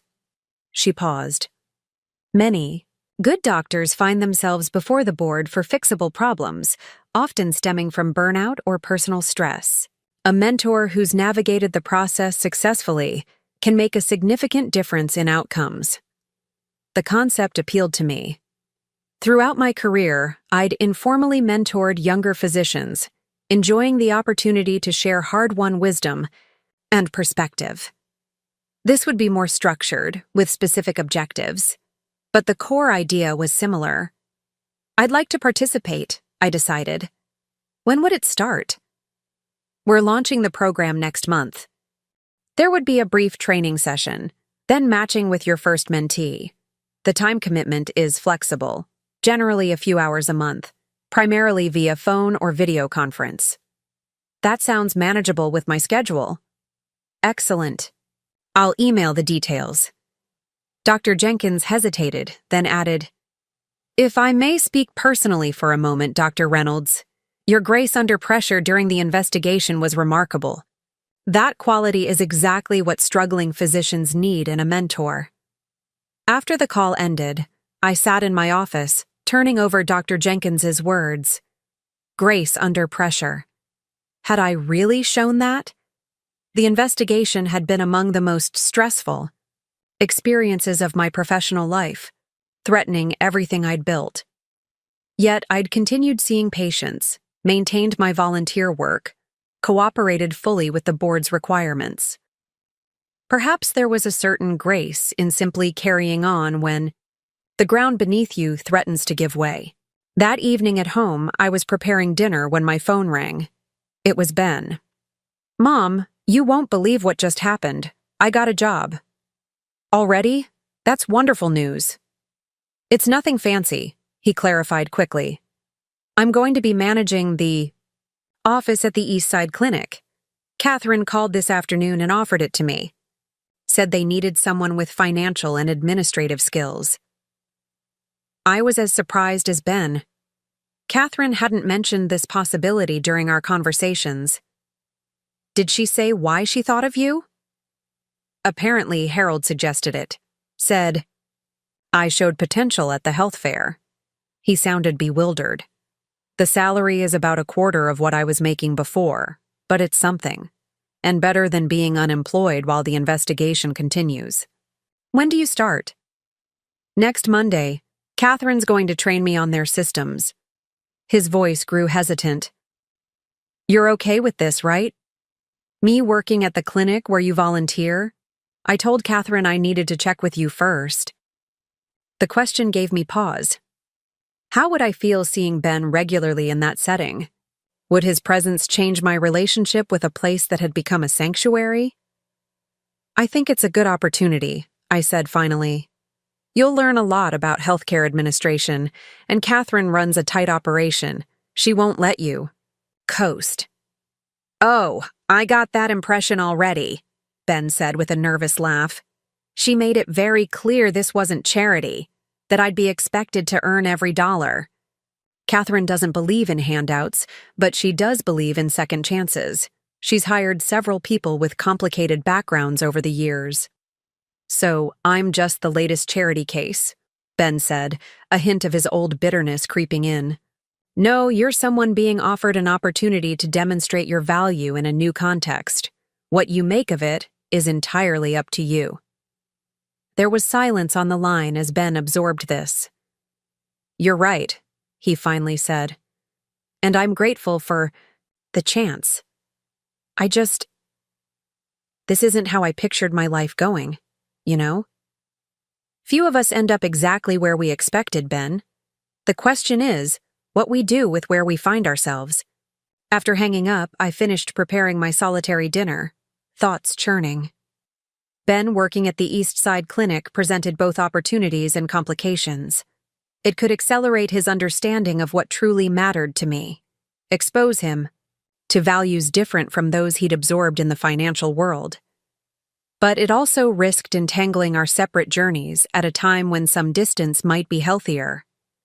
Catherine called later that evening, perhaps anticipating my questions. "I hope you don't mind that I offered Ben the position without discussing it with you first," she said without preamble. "Harold thought it might be the right fit, and our office manager just gave notice. It's fine, Catherine. I trust your judgment." "But are you sure Ben is qualified? Healthcare administration is quite different from investment management. He has transferable skills, financial analysis, client relations, staff supervision, the specialized aspects he can learn." She paused. "Besides, this arrangement accomplishes several objectives at once. It gives Ben legitimate income during a difficult transition, provides our clinic with skilled administrative help, and allows him to make indirect amends by supporting work that matters to you. You've thought this through. I generally do." Catherine's tone was matter of fact. "Just to be clear, though, this isn't about reconciling you two. That's your private business. This is strictly a professional opportunity that happens to benefit multiple parties." "I appreciate the distinction," I said. "And I do think it could be good for Ben to see another side of professional life, one measured by impact rather than income." "Exactly. Whether it takes or not is up to him." After we hung up, I sat on my porch swing, the evening's last light fading to dusk. Birds called to each other as they settled for the night, and somewhere down the street a child's laughter drifted on the mild air. The rhythm of life continuing, unaffected by personal dramas. A text message from Harold broke my reverie. "Heard about Ben's new job. Hope that's okay with you. Seemed like a worthwhile experiment." I smiled slightly at his characteristically understated phrasing. Harold never pushed or pried, but his gentle interventions often created unexpected opportunities for growth. "It's fine," I texted back. "An interesting next chapter." "Speaking of chapters," he responded, "have you given more thought to the medical board's mentorship proposal? I accepted this afternoon? Good. You have much to offer colleagues in difficulty." His simple affirmation warmed me. Throughout my career, Harold had been my touchstone, the colleague whose opinion I valued above all others. His belief in my capabilities had sustained me through professional challenges and personal doubts. Now, as I navigated the complex aftermath of Ben's betrayal, Harold's steady presence reminded me that family connections, while profound, weren't the only meaningful relationships in life. The week passed in a blur of patient appointments, administrative tasks, and preparation for the medical board's mentorship program. I received the training materials and began reviewing them, finding the structured approach appealing. The program emphasized non-judgmental guidance, practical strategies for addressing specific deficiencies, and emotional support during what was invariably a stressful process for physicians under investigation. Saturday arrived with perfect spring weather, sunshine, mild temperature, flowering trees in full bloom. I drove to the East Side Clinic for my regular volunteer shift, arriving early to review charts before patients arrived. As I pulled into the parking lot, I noticed Ben's car already there, surprising for a weekend. Inside, I found him in the small administrative office, surrounded by file folders and computer printouts, Catherine standing nearby with a clipboard. "Morning, Dr. Reynolds," Catherine greeted me. "Ben's getting a head start on our filing system reorganization. Turns out we're about 3 years behind on proper archiving." Ben looked up, offering a tentative smile. "Mom, I didn't know you'd be here today." "It's my regular Saturday," I reminded him. "Have been for years." "Right, of course." He glanced at the chaos around him. "Catherine's showing me just how much work this place needs administratively. It's enlightening." Catherine's expression was uncompromising. "Nonprofit doesn't mean disorganized. By the time Ben starts officially on Monday, I expect a complete assessment of our administrative weaknesses and a prioritized action plan for addressing them." "Are you always this demanding of brand new employees?" Ben asked, a hint of his old confidence surfacing. "Only the ones with something to prove," Catherine replied evenly. Now, if you'll excuse us, Dr. Reynolds has patients to see, and you have filing to organize. I hid a smile as I left for the examination rooms. Catherine's no-nonsense approach was exactly what Ben needed. Clear expectations, direct communication, and work substantial enough to engage his intellect while keeping his ego in check. The morning passed quickly, with a steady stream of patients. Children, needing vaccinations, seniors managing chronic conditions, working adults fitting medical care into busy lives. Around noon, I took a brief break, stepping outside for fresh air. To my surprise, Ben was in the small courtyard behind the clinic, eating a sandwich on a bench beneath a flowering dogwood tree. "Mind if I join you?" I asked. He looked up, gesturing to the space beside him. "Please, I needed a break from Catherine's filing system boot camp." I sat, unwrapping my own lunch. She's thorough. That's one word for it. Drill sergeant is another. But there was no real complaint in his tone, more a grudging respect. She knows her stuff, though. I've already identified 3 areas where I can streamline operations and probably save the clinic money. That's impressive for your first day. Well, it's what I'm trained to do, find inefficiencies, optimize systems. He took a bite of his sandwich, chewing thoughtfully. The context is different, but the principles are similar. We ate in companionable silence for a few minutes, enjoying the spring sunshine and the dogwood blossoms overhead.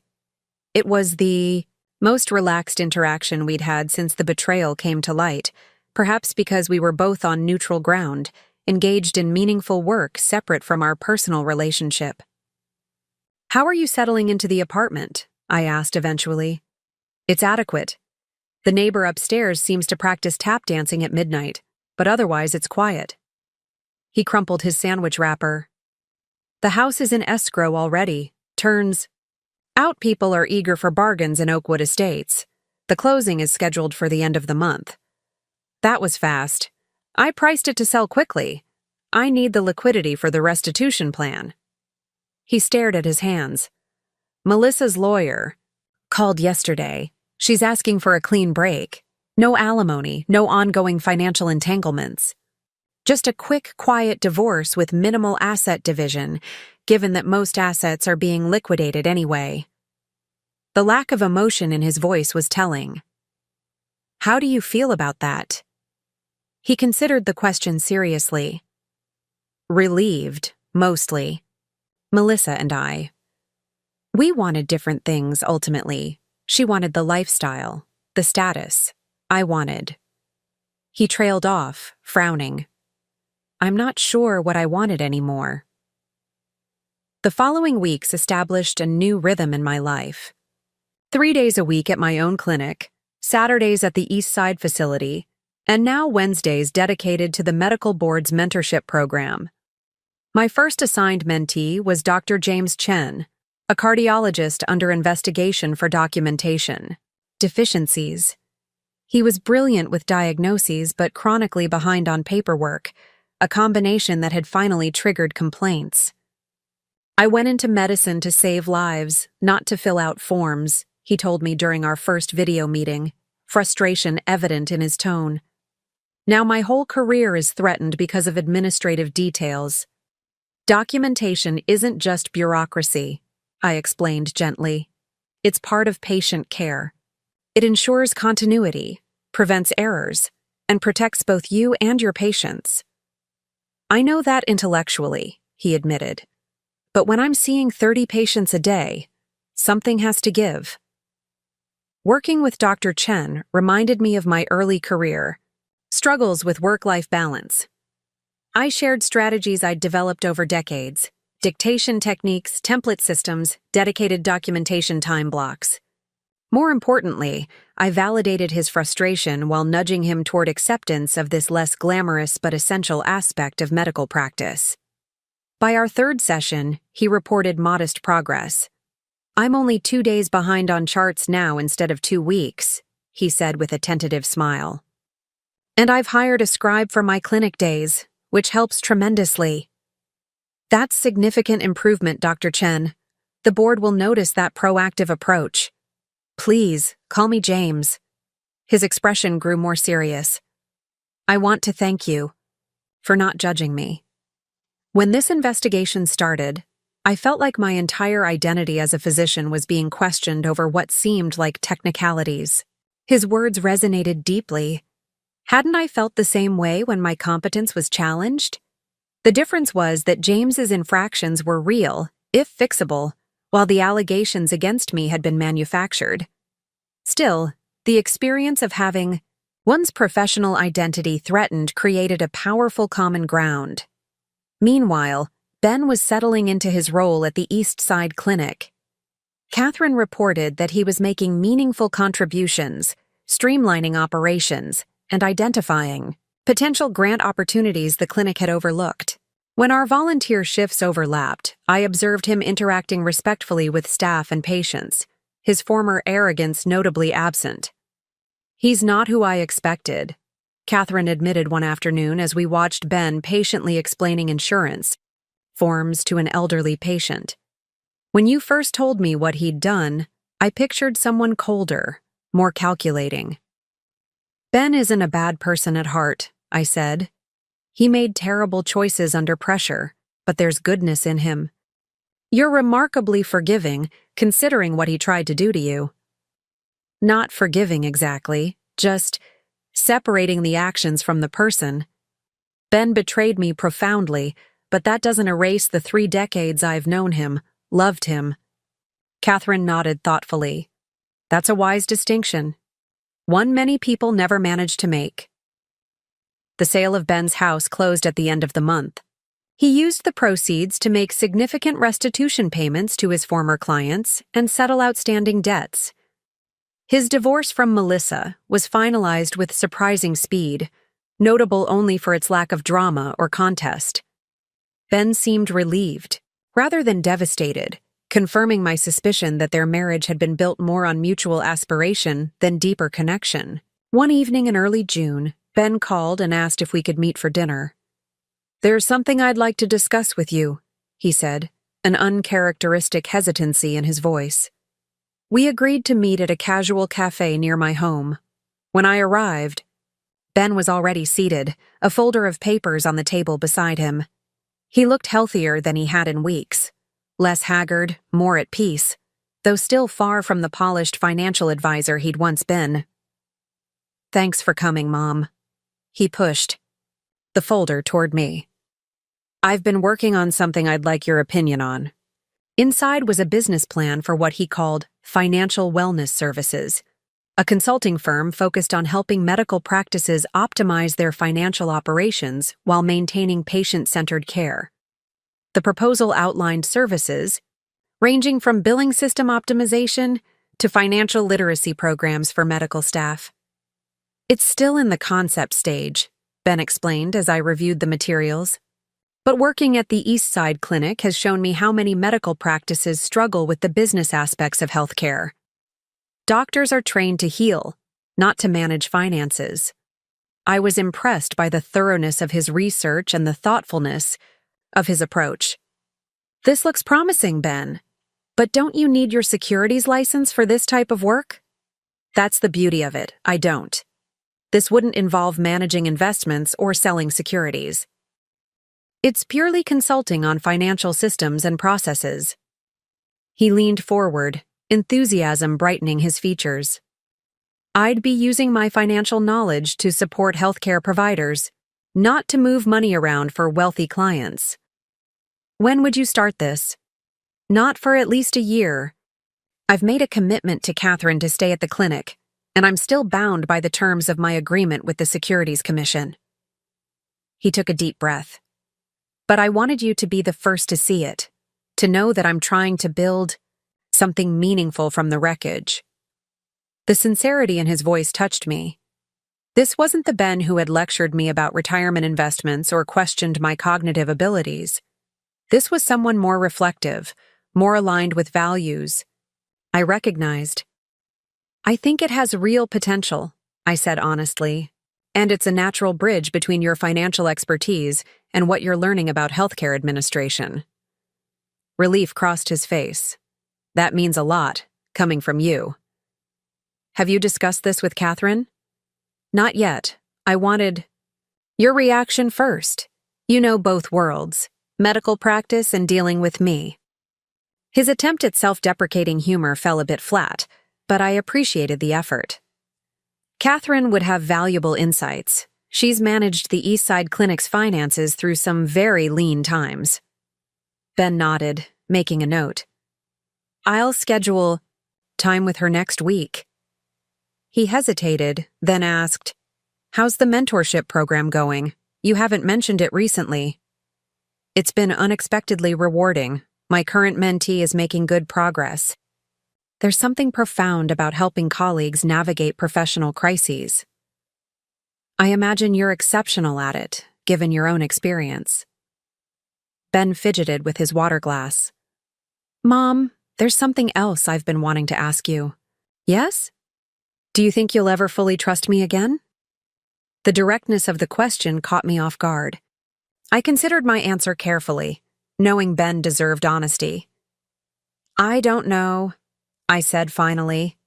Trust isn't rebuilt overnight.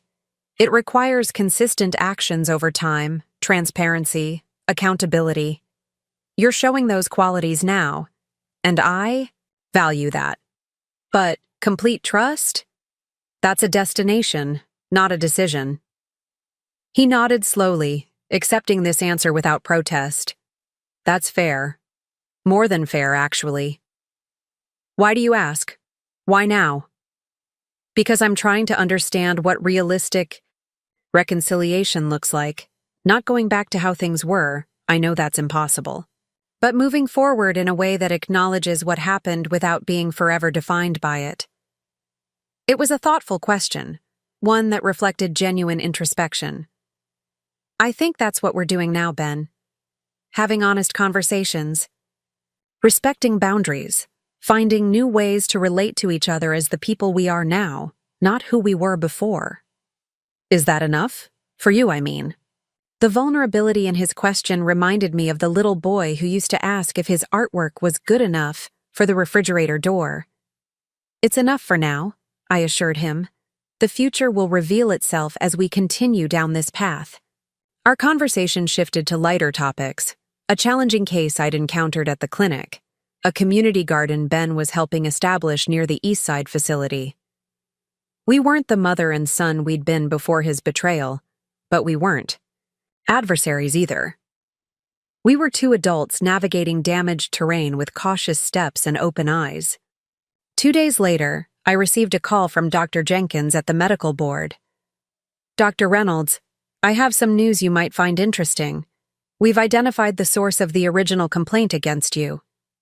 My heart raced. Though I'd strongly suspected, Ben had orchestrated the complaint through his friend Scott Jenkins. I'd never had confirmation. The complaint came from Dr. Scott Jenkins, as you may have guessed, she continued. But here's what's notable. He contacted us yesterday to formally retract his statement. He admitted that he filed the complaint based on second-hand information and personal concerns from a third party, without direct observation of any cognitive impairment on your part. Did he name the third party? I asked, though I already knew the answer. He did. Your son, Benjamin Wilson. Dr. Jenkins paused. Dr. Jenkins was quite remorseful. He stated that he'd been misled about the severity of your supposed symptoms and regretted not verifying the information before filing a formal complaint. I see. I kept my voice neutral, professional. Thank you for letting me know. There's more, Dr. Reynolds. Dr. Jenkins has agreed to participate in an educational program about the proper channels for addressing concerns about colleague competence. He'll also be writing a formal letter of apology to you. After hanging up, I sat at my desk, processing this development. Scott Jenkins' retraction couldn't undo the investigation or the stress it had caused, but it represented an important closing of that chapter. Someone had finally acknowledged on the record that the allegations had been unfounded. I wondered what had prompted Scott to come forward now. Had Ben encouraged this step as part of his own amends process? Or had Scott acted independently, his conscience finally overriding his loyalty to my son? That evening, my doorbell rang unexpectedly. When I opened the door, Ben stood on my porch, looking nervous. "I should have called first," he said immediately. "I can come back another time if this isn't convenient." "It's fine, Ben. Come in." He followed me to the living room but remained standing, too agitated to sit. "Dr. Jenkins called me today." Scott, not the medical board, Dr. Jenkins. He said he contacted the board to retract his complaint.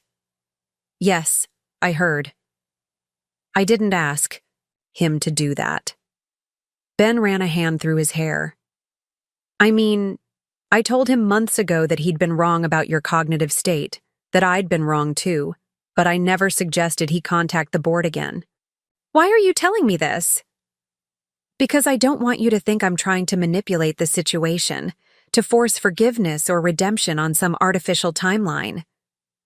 His words came faster, more intense. Scott made that decision himself, and while I'm glad he did the right thing, I don't want to take credit for it or use it as some kind of shortcut in rebuilding our relationship. The vehemence of his disclaimer surprised me. "I appreciate your clarification, Ben, but why would I assume you'd orchestrated this?" He looked away, embarrassment coloring his features. "Because that's who I was not so long ago. Someone who engineered situations, who thought he could control outcomes, who believed the right strategic move could fix anything." He met my eyes again. "I'm trying very hard not to be that person anymore." His self-awareness was striking. In the months since his disgrace, Ben had demonstrated more personal growth than in the preceding decade. Crisis had stripped away his carefully constructed persona, forcing him to confront his authentic self. Flawed, human, capable of both terrible choices and genuine redemption. "I believe you," I said simply. "Would you like some tea? I was about to make some." The ordinariness of the invitation seemed to relieve him. "Yes, thank you. That would be nice." In the kitchen, Ben leaned against the counter while I filled the kettle, the domestic scene achingly familiar, yet altered by all that had transpired between us. This was the kitchen where I'd taught him to scramble eggs, where we'd celebrated his college acceptance, where we'd argued about his career choices. Now we occupied the space as changed people, the air between us cleared of pretense but weighted with history. "I've been seeing a therapist," Ben said abruptly, "since about a month after everything happened." "I'm glad to hear that, Ben. Truly. It's been hard. Looking at myself honestly. Understanding why I made the choices I did." He watched the steam begin to rise from the kettle. "There's no simple explanation. No single moment where I went wrong. It was a gradual erosion of values, a series of compromises that seemed small individually, but led somewhere I never intended to go." "That's often how it happens," I observed, setting out mugs and tea bags. "Few people wake up one morning and decide to betray their principles. It's usually a process." My therapist asked me to identify the core fear that drove my actions. Ben accepted the mug I handed him, wrapping his hands around its warmth. It took weeks to get to the truth, which was that I was afraid of being ordinary, of being just another middle-class professional in a modest house with a modest life. His voice grew softer. "Like you." The admission hung between us, painful in its honesty. "And now?" I asked. "Now I understand that what I saw as ordinary was actually extraordinary. Building something meaningful, serving others, maintaining integrity." I confused status with significance. He took a sip of tea. "I'm still working through a lot of this. It's not a neat, tidy process. Growth rarely is." We carried our tea to the living room, sitting in companionable silence for a few minutes. Through the window, the evening light was fading, casting long shadows across the garden I'd tended for decades. I'd planted many of those perennials the year Ben left for college, creating something beautiful to fill the empty hours when motherhood no longer structured my days. "Mom," Ben said eventually, "I've been wondering about something. When you discovered what I was trying to do, have you declared incompetent, take control of your assets? You could have reported me to the authorities. What I did was attempted financial elder abuse, a criminal offense. Why didn't you press charges?" It was a question I'd asked myself many times over the past months. "Several reasons," I said thoughtfully. "First, proving your involvement would have been complicated without damaging my own professional reputation in the process. A public legal battle would have cast doubt on my competence regardless of the outcome. But there were other ways. You could have confronted me privately, threatened legal action, cut me out of your life entirely. You would have been justified." "Yes, I could have." I set down my tea. "The truth is, Ben, I was trying to balance justice with compassion. What you did was wrong, profoundly, inexcusably wrong. But you're still my son, the child I raised, the person whose well-being has mattered to me above almost everything else for 34 years. I couldn't reconcile punishing you to the fullest extent with that fundamental reality." "So it was maternal love that saved me from prosecution?" "Not exactly. It was recognition of human complexity. People do terrible things for reasons that make sense to them at the time, especially under extreme pressure. That doesn't excuse the behavior, but it does call for a response that allows for redemption, for change." Ben was quiet for a long moment, absorbing this. "I don't know if I could be so philosophical if someone had tried to do to me what I tried to do to you." "Perhaps not. But perhaps you would, if that person was your child." I leaned forward, meeting his gaze directly. "Ben, I didn't protect you from all consequences. Your life has changed dramatically. Your marriage, your career, your financial stability, our relationship. Those are real consequences. I simply chose not to add criminal prosecution to that list." "I'm grateful for that choice," he said softly, "though I'm not sure I deserved it. Mercy isn't about deserving, it's about recognizing humanity in all its messiness." After Ben left that evening, I sat in my garden until the fireflies emerged, their gentle lights blinking in the growing darkness. Our conversation had touched something fundamental about forgiveness and accountability, about the complicated dance between justice and compassion. I thought about Dr. Chen, my mentee, whose documentation failures had genuine potential to harm patients, yet who deserved support rather than mere punishment. I thought about Scott Jenkins, who had participated in Ben's deception but found the courage to acknowledge his mistake. I thought about Ben himself, rebuilding his life from the ruins of his own creation. What united these stories was the possibility of transformation, not erasing past wrongs, but growing beyond them into something better. My medical career had shown me countless examples of healing after injury, of function restored through careful attention and time. Perhaps relationships could heal similarly, though the scars would always remain. The following week brought an unexpected invitation from Harold.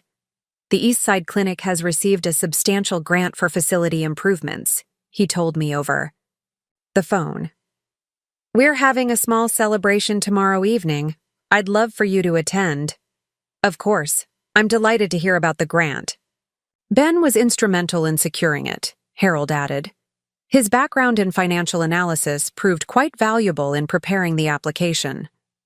At the celebration, held in the clinic's newly renovated waiting area, Catherine gave a brief speech, acknowledging all who had contributed to the grant application. When she mentioned Ben's role, I felt a complex surge of emotions, pride in his accomplishments, sadness for the career he'd lost, hope for the person he was becoming. Ben himself seemed embarrassed by the recognition, deflecting praise to the team effort. After the formal remarks, as people mingled with refreshments, he approached me somewhat hesitantly. "Congratulations," I said sincerely. "Catherine says your financial projections were crucial to the application's success." "It was a group effort," he demurred. but it feels good to use my skills for something unambiguously positive. I imagine it does. He gestured around at the modest clinic space. You know, a year ago I would have seen this place as depressing.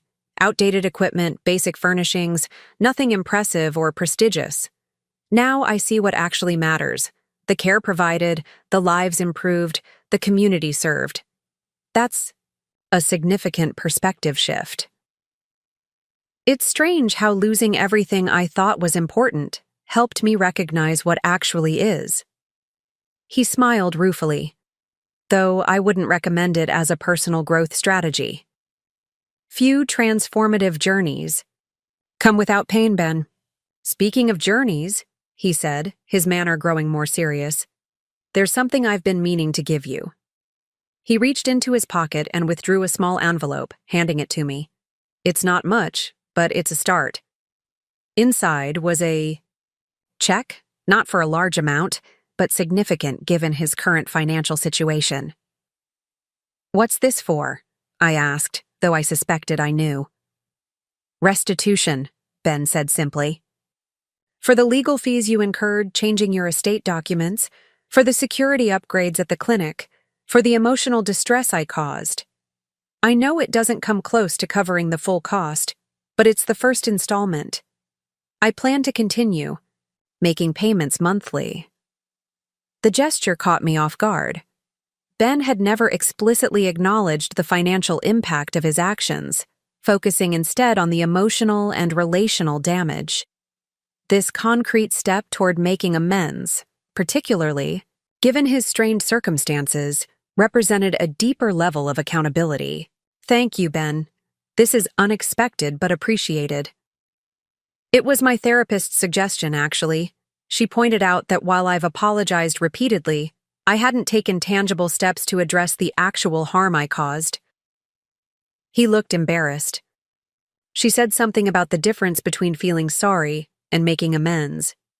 Your therapist sounds insightful. She is, annoyingly so sometimes. His attempt at humor softened the moment's intensity. Anyway, it's just a beginning. I know there's much more to do. Catherine approached then, pulling Ben away to meet a potential donor, leaving me to reflect on this latest development.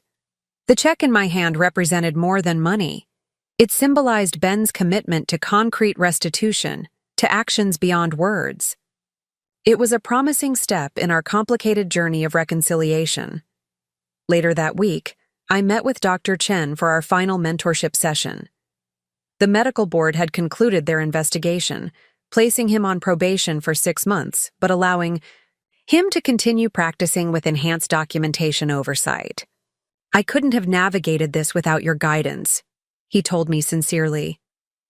When the investigation began, I was defensive, angry, seeing it as an attack rather than an opportunity for improvement.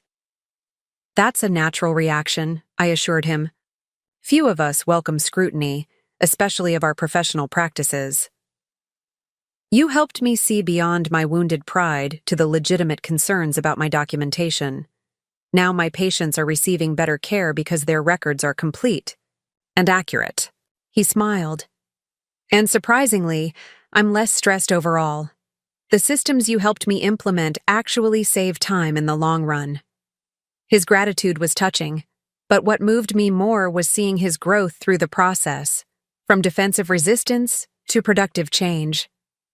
It mirrored, in some ways, Ben's journey over the past months. The parallel wasn't lost on me. In both cases, a crisis had precipitated necessary transformation. For Dr. Chen, the board investigation had forced improvements in his practice that ultimately benefited both him and his patients. For Ben, the collapse of his financial scheme had stripped away superficial values and forced a reckoning with deeper truths. Was it possible, I wondered, that my own crisis, the betrayal by my son, the threat to my professional identity, had similarly transformed me? Had defending myself against false accusations strengthened my confidence in my capabilities? Had mentoring others through professional challenges given new dimension to my medical career? These questions accompanied me as July turned to August. summer heat settling heavily over Riverside. My regular medical practice continued with its familiar rhythm, but now enriched by my volunteer work and mentoring responsibilities. The medical board had assigned me a second mentee, a young family physician struggling with appropriate boundaries, and I found our sessions intellectually engaging. Ben continued at the Eastside Clinic. His initial commitment expanded to include grant, writing and financial education workshops for patients.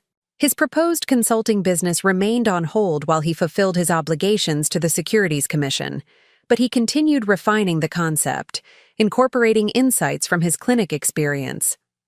Our relationship was evolving too. Not back to what it had been before, but into something new. The unquestioning trust of the past was gone, replaced by cautious optimism and careful observation. I watched Ben's actions more than I listened to his words, noting the consistency between them. He, in turn, respected my boundaries, never presuming intimacy or forgiveness he hadn't earned. One warm evening in late August, I was working in my garden when Ben's car pulled into my driveway. He hadn't called first, which was unusual in our new, more formal relationship. "Mom," he called, hurrying across the lawn with an envelope in hand. "I just got this and had to show you right away." He handed me the envelope, already opened. Inside was a letter from the Securities Commission detailing the terms of their final settlement with him. The penalties were substantial but not crippling. Most notably, the letter indicated a path to reinstatement of his license after a 3-year suspension, contingent upon continuing education and ethical practice requirements. "This is much better than we expected," I said, genuinely pleased. For him. "Mercer thought you might be permanently barred." The voluntary disclosure and full cooperation made the difference, apparently. Relief brightened his features. 3 years is a long time, but it's not forever. And meanwhile, I can build the consulting business, establish a track record of ethical practice. This is wonderful news, Ben. A real milestone in your rebuilding process. He nodded, taking back the letter and folding it carefully. "I wanted you to be the first to know. After everything that's happened, having a defined path forward, even a difficult one, it means more than I can express." We stood together in the garden as evening settled around us, the first stars appearing in the deepening blue sky. The moment felt significant, not an ending exactly, but perhaps the closing of one chapter and the opening of another. "Would you like to stay for dinner?" I offered. "Nothing fancy, just pasta and salad." Ben smiled, something of his old self visible beneath the changes of recent months. "I'd like that very much." Autumn transformed Riverside with breathtaking colors, the trees along my street turning vibrant shades of crimson and gold. One crisp October morning, I sat in my office reviewing patient files before hours when Susan knocked on my door. "Dr. Reynolds, there's a package for you." She placed a careful wrapped box on my desk. "The courier said it needs your personal signature." Curious, I signed for the delivery and unwrapped it to find an elegantly bound leather portfolio. Inside was my renewed medical license, professionally framed, alongside a handwritten letter from the State Medical Board. "We are pleased to recognize Dr. Margaret Reynolds for her exceptional contribution to the Physician Mentorship Program. Her guidance has helped restore 5 colleagues to full professional standing and demonstrated the highest ideals of our profession." Below the formal recognition was a personal note from Dr. Jenkins. "Maggie, what began as an unfounded investigation has transformed into a vital resource for physicians in crisis. Your ability to turn adversity into opportunity embodies the resilience we hope all medical professionals can achieve." I ran my fingers over the framed license, emotion welling unexpectedly. This simple document represented everything I'd fought to preserve: my professional identity, my autonomy, my ability to continue the work that gave my life meaning.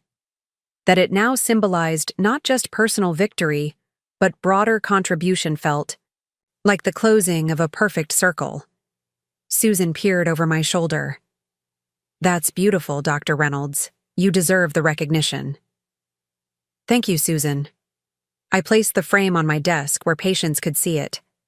Please hold my calls for 15 minutes. I need to make a personal call. Alone in my office, I dialed Harold, who answered on the second ring. Did you have something to do with this board recognition? I asked without preamble. Harold chuckled. I may have mentioned to Patricia Jenkins how effectively you've been mentoring struggling physicians, but the recognition is entirely earned. Maggie, you've helped transform the board's approach from purely punitive to genuinely rehabilitative. It means more than I expected, I admitted, especially given how this all started. That's often how the most meaningful contributions begin. Not from careful planning, but from personal challenge. You understood what those physicians were, experiencing because you'd been through it yourself, albeit under different circumstances. We chatted a few more minutes before Harold asked, Have you told Ben about the recognition? Not yet. I just received it this morning. You should. He'd want to know. I promised to call Ben later and hung up, reflecting on Harold's suggestion. A year ago, sharing professional accomplishments with Ben had been fraught with tension. His responses tinged with condescension about my little clinic and its modest scale. Now, paradoxically, he might better appreciate this recognition than anyone else. My morning appointments kept me busy until noon, when I took a brief lunch break and called Ben at the East Side Clinic. Mom, hi. His voice held genuine warmth. Everything okay? Everything's fine. Better than fine, actually. I received formal recognition from the medical board today for the mentorship program. That's fantastic. His enthusiasm sounded sincere. You've put so much into that program. They're lucky to have you. Thank you, Ben. I hesitated, then added, I thought you might understand the significance, given everything that happened. I do. His voice grew more serious. The irony isn't lost on me. If I hadn't triggered that investigation, you might never have become involved with the mentorship program. Life takes unexpected turns. That it does. He paused. Would you like to celebrate? Dinner this weekend, my treat? I know a place within my current budget limitations that still serves decent food. I smiled at his self-deprecating humor. I'd like that very much. After hanging up, I returned to patient appointments, the afternoon passing quickly. My last patient was Mrs. Abernathy, a spirited octogenarian I'd treated for 20 years. After addressing her arthritis concerns, she nodded toward my newly framed license. That's new, she observed. Special occasion? I explained briefly about the recognition, and her eyes brightened. I read about that program in the medical journal my grandson leaves when he visits, helping doctors who've made mistakes get back on track instead of just punishing them. She nodded approvingly. That's exactly what medicine needs. More compassion, less judgment. That's a perfect summary, Mrs. Abernathy. You know, when my Harold was still with us, he made some terrible mistakes. Financial ones mostly. Her weathered hand smoothed her skirt. Everyone told me to leave him, that he'd never change. But I saw the man beneath the mistakes, and I stayed.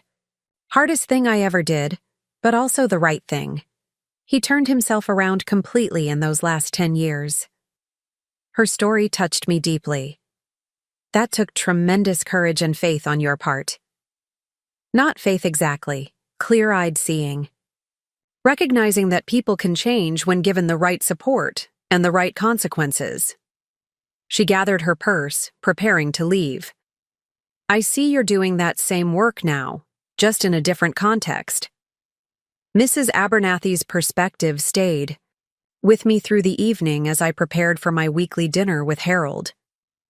These days, our friendship had deepened beyond professional camaraderie into something approaching family.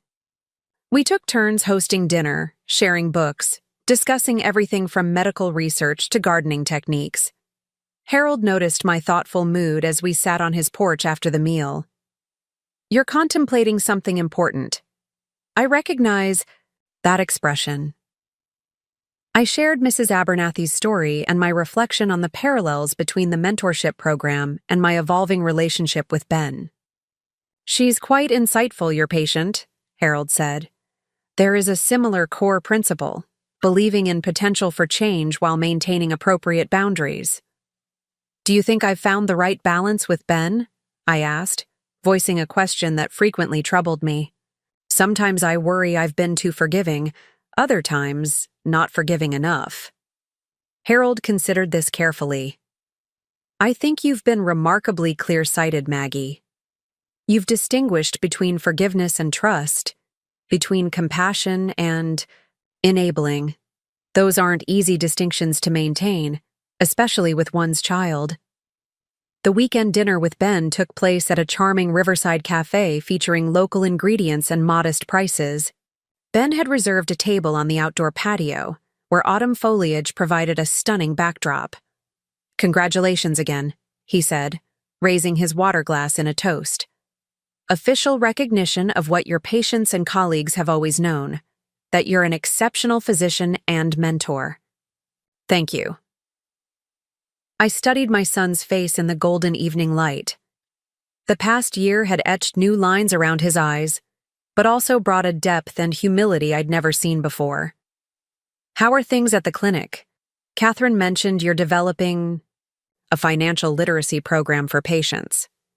"It's going well. We're focusing on basics, budgeting, understanding insurance, avoiding predatory lending." His expression grew animated as he described the curriculum. "Many of our patients are one medical emergency away from financial disaster. If we can help them build even modest financial resilience, it makes a real difference in their health outcomes." "That's impressive work, Ben." "It's fulfilling in a way wealth management never was." He set down his glass. "The Securities Commission reviewed my case last week. They're maintaining the 3-year suspension, but approved my proposed consulting business with certain restrictions. I can begin taking clients next month." "That's wonderful news." "It is." He looked directly at me, his expression open and earnest. "Mom, I've been thinking about something important. Would you consider being on my advisory board? I need people with impeccable ethics who understand healthcare. You'd have oversight of all client interactions, all contract terms." The invitation startled me. "Are you sure that's what you want? I don't have background in finance." "That's precisely why I need you. You'll see things from the provider perspective, ask questions financial experts might miss." He leaned forward.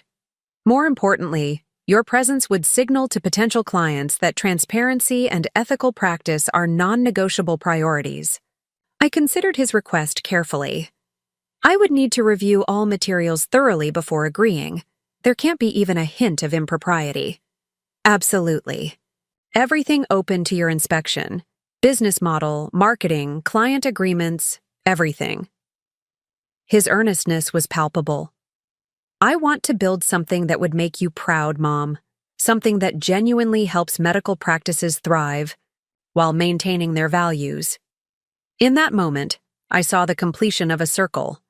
The son who had once tried to undermine my medical practice now seeking to support others like it, wanting my guidance to ensure he did so ethically.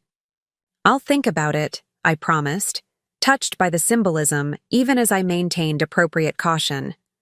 Our conversation shifted to other topics, a challenging case I'd encountered, a community health initiative he was helping coordinate at the East Side Clinic, books we'd recently read. The easy flow of discussion felt like the emergence of a new relationship built on mutual respect, rather than mere familial obligation. As the evening concluded, Ben hesitated before saying, "I've been meaning to tell you something. I saw Dr. Jenkins from the medical board last week at a healthcare administration conference. She told me how much impact you're having on the physicians you mentor. She said one of them described you as the voice of wisdom and compassion when I thought my career was over." His voice grew softer. "It made me realize something important. What I tried to take from you, your professional standing, your independence, has become even more meaningful and impactful because you had to defend it." You're helping doctors who made actual mistakes find their way back, while I tried to convince everyone you were incompetent when you weren't. That's a profound observation. Ben, I'm still ashamed of what I did, he admitted, but I'm trying to find meaning in it, to let it shape me into someone better. Driving home that night under a canopy of stars, I reflected on our journey. The betrayal that had nearly destroyed our relationship had instead transformed it, burning away pretense and conditioning, leaving something more genuine in its place. The path hadn't been straight or easy, with setbacks and difficult moments along the way, but the direction was unmistakable, toward truth, toward growth, toward reconciliation. The framed medical license now displayed prominently in my office symbolized more than professional standing. It represented resilience in the face of threat, strength discovered through vulnerability, and the power of turning personal crisis into broader contribution. What had begun as an attempt to declare me unfit had ultimately revealed and reinforced my fitness, not just as a physician, but as a mentor, a guide, and yes, even as a mother navigating the most painful of betrayals. Some wounds never fully heal, leaving scars that remind us of our vulnerability. But those same scars can become testaments to our capacity for resilience, markers of battlegrounds where we discovered our true strength and worth. The day I received my medical license renewal wasn't just about continuing my career, it was about reclaiming my narrative and transforming it into something that could light the way for others facing their own dark nights of professional crisis and personal betrayal. Up next, you've got 2 more standout stories right on your screen. If this one hit the mark, you won't want to pass these up. Just click and check them out.